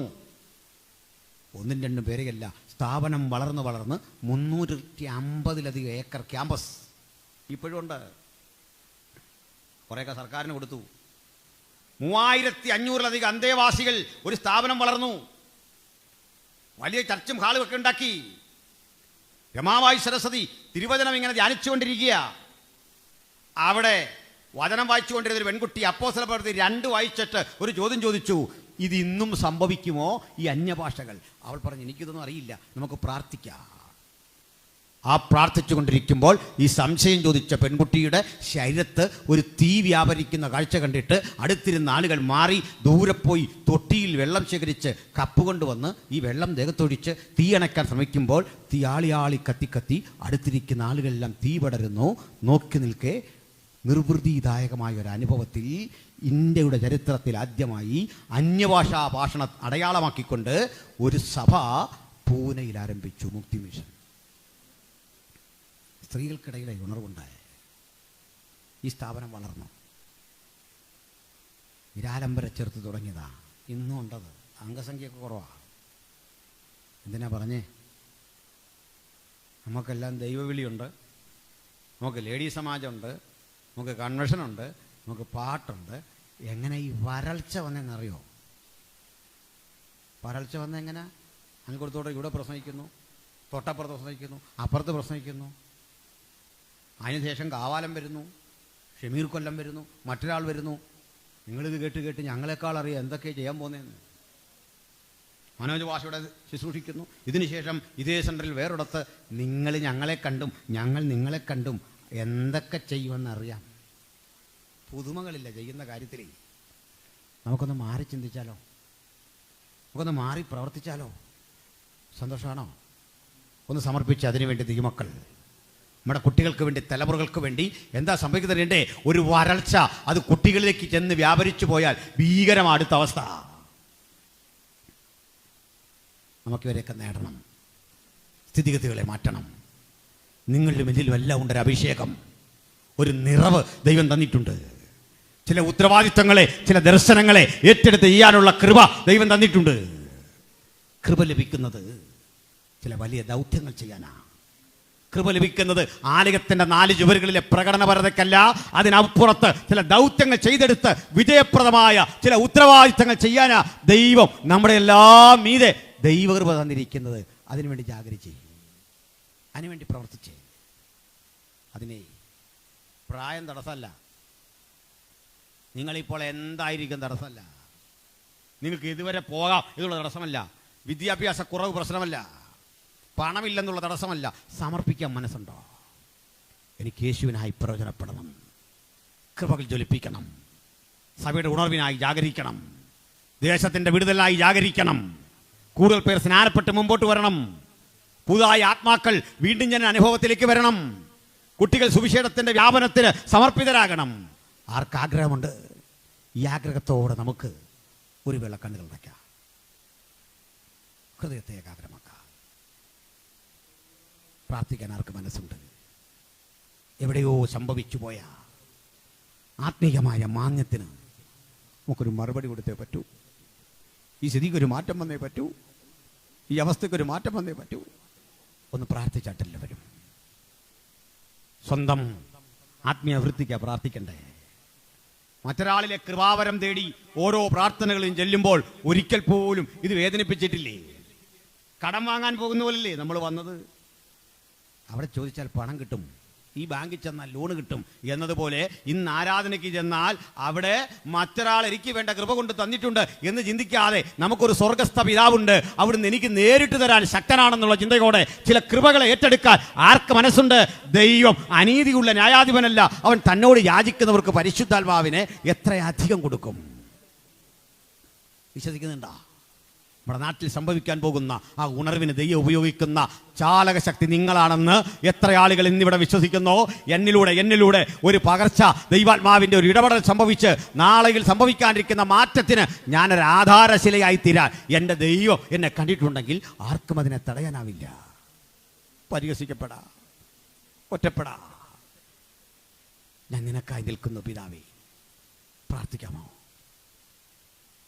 നമ്മളൊക്കെ ഇത് ചെയ്യുന്നുണ്ട്. ആത്മാർത്ഥത ഇല്ലാഞ്ഞിട്ടല്ല, ദൂതില്ലാഞ്ഞിട്ടല്ല, കാര്യങ്ങൾ അറിയാഞ്ഞിട്ടുമല്ല. നമുക്ക് തിരിഞ്ഞു വരാൻ പറ്റുന്നില്ല, ഒന്ന് കുടഞ്ഞു കളയാൻ പറ്റുന്നില്ല. എവിടെയോ ബന്ധനസ്ഥനായിരിക്കുന്ന, ബന്ധിക്കപ്പെട്ടിരിക്കുന്ന അവസ്ഥ വിട്ട് നമുക്കൊന്ന് തിരികെ നടക്കണം. ആഗ്രഹമുണ്ടോ? ഇന്ന് രാത്രി ആ ആഗ്രഹം മുമ്പിൽ വെച്ചുകൊണ്ട് ഒന്ന് പ്രാർത്ഥിച്ചേ, ഒന്ന് തിരികെ നടന്നേ, ഒന്ന് തിരിച്ചു വന്നേ. എനിക്കൊന്ന് ഈ ബന്ധനങ്ങളെ കുടഞ്ഞു കളഞ്ഞ് ഒന്ന് സ്വതന്ത്രനാകണം. എൻ്റെ കൈയും കാലുമൊക്കെ വരിഞ്ഞു മുറുക്കിയിരിക്കുന്നു, നാവുകൾ വരിഞ്ഞു മുറുക്കിയിരിക്കുന്നു. ഇറങ്ങി പ്രവർത്തിക്കാനാവാത്ത വിധം ഞാൻ ചുറ്റും കണ്ടുകൊണ്ടിരിക്കുന്ന ഭീതിജനകമായ ഈ കെട്ടുകളെ പൊട്ടിച്ച് ഈ ബന്ധനങ്ങളെ തകർത്ത് എനിക്കൊന്ന് ജയിക്കണം. ആഗ്രഹമുണ്ടോ? നമുക്ക് ദൈവത്തിൽ നിന്ന് എഴുന്നേറ്റ് നിൽക്കാം. പ്രാർത്ഥിക്കാൻ പോകുകയാണ്. ഒന്ന് എഴുന്നേറ്റ് നിന്നാട്ടെ. പ്രാർത്ഥിക്കാൻ പോകുകയാണ്. ദൈവസന്നിധിയിൽ ഭരമേൽപ്പിക്കപ്പെടാൻ പോകുകയാണ്. പ്രാർത്ഥിക്കാൻ എല്ലാവരും പ്രാർത്ഥിച്ചേ. തമ്പുരാൻ ഇടപെടട്ടെ, ദൈവം ഇടപെടട്ടെ. എനിക്ക് ക്രൂശിന് സാക്ഷിയാക്കണം. എനിക്ക് യേശുവിനെ പ്രസംഗിക്കണം. ആരെയും നോക്കി നിൽക്കുന്നില്ല. എനിക്ക് യേശുവിൻ്റെ മകനായി, യേശുവിൻ്റെ മകളായി അവിടുത്തെ വയൽ പ്രദേശത്ത് അധ്വാനിക്കണം. ഇപ്പോൾ ഇതൊക്കെ ചെയ്യുന്നുണ്ട്, പോരാ. 50 പേർ കൂടുന്ന സഭ, 100 പേർ കൂടുന്ന സഭ, 10 പേർ കൂടുന്ന സഭ, അതിനുള്ളിൽ ഞെരുങ്ങി എനിക്കെങ്ങനെ കഴിയാമെന്നല്ല, എനിക്കൊന്ന് വിശാലമാകണം. എനിക്കൊന്ന് ഇറങ്ങി പുറപ്പെടണം. സ്നാനത്തിൻ്റെ എണ്ണം കൂടണം. പുതുതായി ദൈവത്തിലേക്ക് വരുന്നവരെ എണ്ണം കൂടണം. എല്ലാ അതിർവരമ്പുകളെയും ലംഘിച്ചുകൊണ്ട് ഇറങ്ങി പുറപ്പെടണം. ആർക്ക് ആഗ്രഹമുണ്ട് സ്വയം ഒന്ന് സമർപ്പിക്കുക. ഹല്ലേലൂയ. പ്രസംഗിക്കുന്നവരുണ്ടാകാം, പ്രസംഗത്തിന് മൂർച്ച വരട്ടെ. ദർശനം കാണുന്നവരുണ്ടാകാം, ആ ദർശനത്തിന് നിറം വരട്ടെ, അതിന് ആഴം വരട്ടെ, അതിന് ശക്തി വരട്ടെ. പ്രാർത്ഥന ഒരു വരം പോലെ ഉപയോഗിക്കുന്നവരുണ്ടാകാം. രാത്രിയും പകലും വേർതിരിച്ച് ഓലോല കണ്ണീരൊഴുക്കുന്ന സഹോദരിമാർ സഹോദരന്മാർ ഇവിടെ ഉണ്ടാകാം. പോരാ, നമുക്കൊന്ന് ശക്തിപ്പെടണം. ഒരു ജ്വലനം എനിക്ക് ആവശ്യമുണ്ടെന്ന് തിരിച്ചറിവ് ആർക്കുണ്ടെന്ന് രാത്രി? ഞാൻ ആ തിരിച്ചറിവില്ല. എനിക്കായി പ്രാർത്ഥിക്കണമേ. നിങ്ങൾക്ക് ആ തിരിച്ചറിവുള്ളവർ മാത്രം കരമുയർത്തിയാട്ടെ. ഒരു വേള പ്രാർത്ഥിക്കാൻ പോകുക. ചില കരമുയർത്തുന്നു. ആ മനോഹരമായ പ്രേരണയ്ക്ക് മുമ്പിൽ അതൊരു കീഴടങ്ങല. Father, I have some limitations. എനിക്ക് ചില പരിമിതികളുണ്ട് കർത്താവേ. അങ്ങയുടെ ആത്മാവിന് ഇടപെടാൻ കഴിയാത്ത അവിശ്വാസങ്ങൾ, ദൂതിലും വാഗ്ദത്തങ്ങളിലും വിശ്വസിക്കാൻ കഴിയാത്ത ചില ഇടുക്കം എൻ്റെ ജീവിതത്തിലുണ്ട്. ഇറങ്ങി പുറപ്പെടാൻ കഴിയാത്ത തടസ്സം എൻ്റെ ജീവിതത്തിലുണ്ട്. എങ്കിലും എൻ്റെ സമർപ്പണത്തെ അത് ചെറുതാക്കുന്നില്ല. ഞാൻ സമർപ്പണം ചെയ്യുന്നു. കരങ്ങൾ താഴ്ത്തിടാ. ഞാനൊരു വാക്കിൽ പ്രാർത്ഥിക്കുന്നു. പരിശുദ്ധനെ, ഇതാ ഞങ്ങൾ അവിടുത്തെ ദാസന്മാർ, ദാസിമാർ. അങ്ങ് പറഞ്ഞതുപോലെ ഞങ്ങൾക്ക് ഭവിക്കട്ടെ. അങ്ങയുടെ ഹിതം പോലെ ഞങ്ങൾക്ക് ഭവിക്കട്ടെ. നിന്റെ ആത്മാവ് ഞങ്ങളെ തൊട്ടുണർത്തി ഞങ്ങളുടെ ഉത്തരവാദിത്വത്തിൻ്റെ വഴിയിലൂടെ നയിക്കണമേ. യേശുവിൻ്റെ നാമത്തിൽ സമർപ്പണം ചെയ്ത ഞങ്ങളുടെ മക്കളുടെ മീതെ നിന്റെ കൃപയാവരിക്കണം. അങ്ങ് പ്രാർത്ഥന കേട്ടുകൊണ്ട് സ്തോത്രം. യേശു ക്രിസ്തുവിൻ വലിയ നാമത്തിൽ തന്നെ ആമേൻ. എല്ലാവർക്കും വന്ദനം. കർത്താവ് വചനങ്ങളാൽ നമ്മളെ അനുഗ്രഹിക്കട്ടെ. ആമേൻ.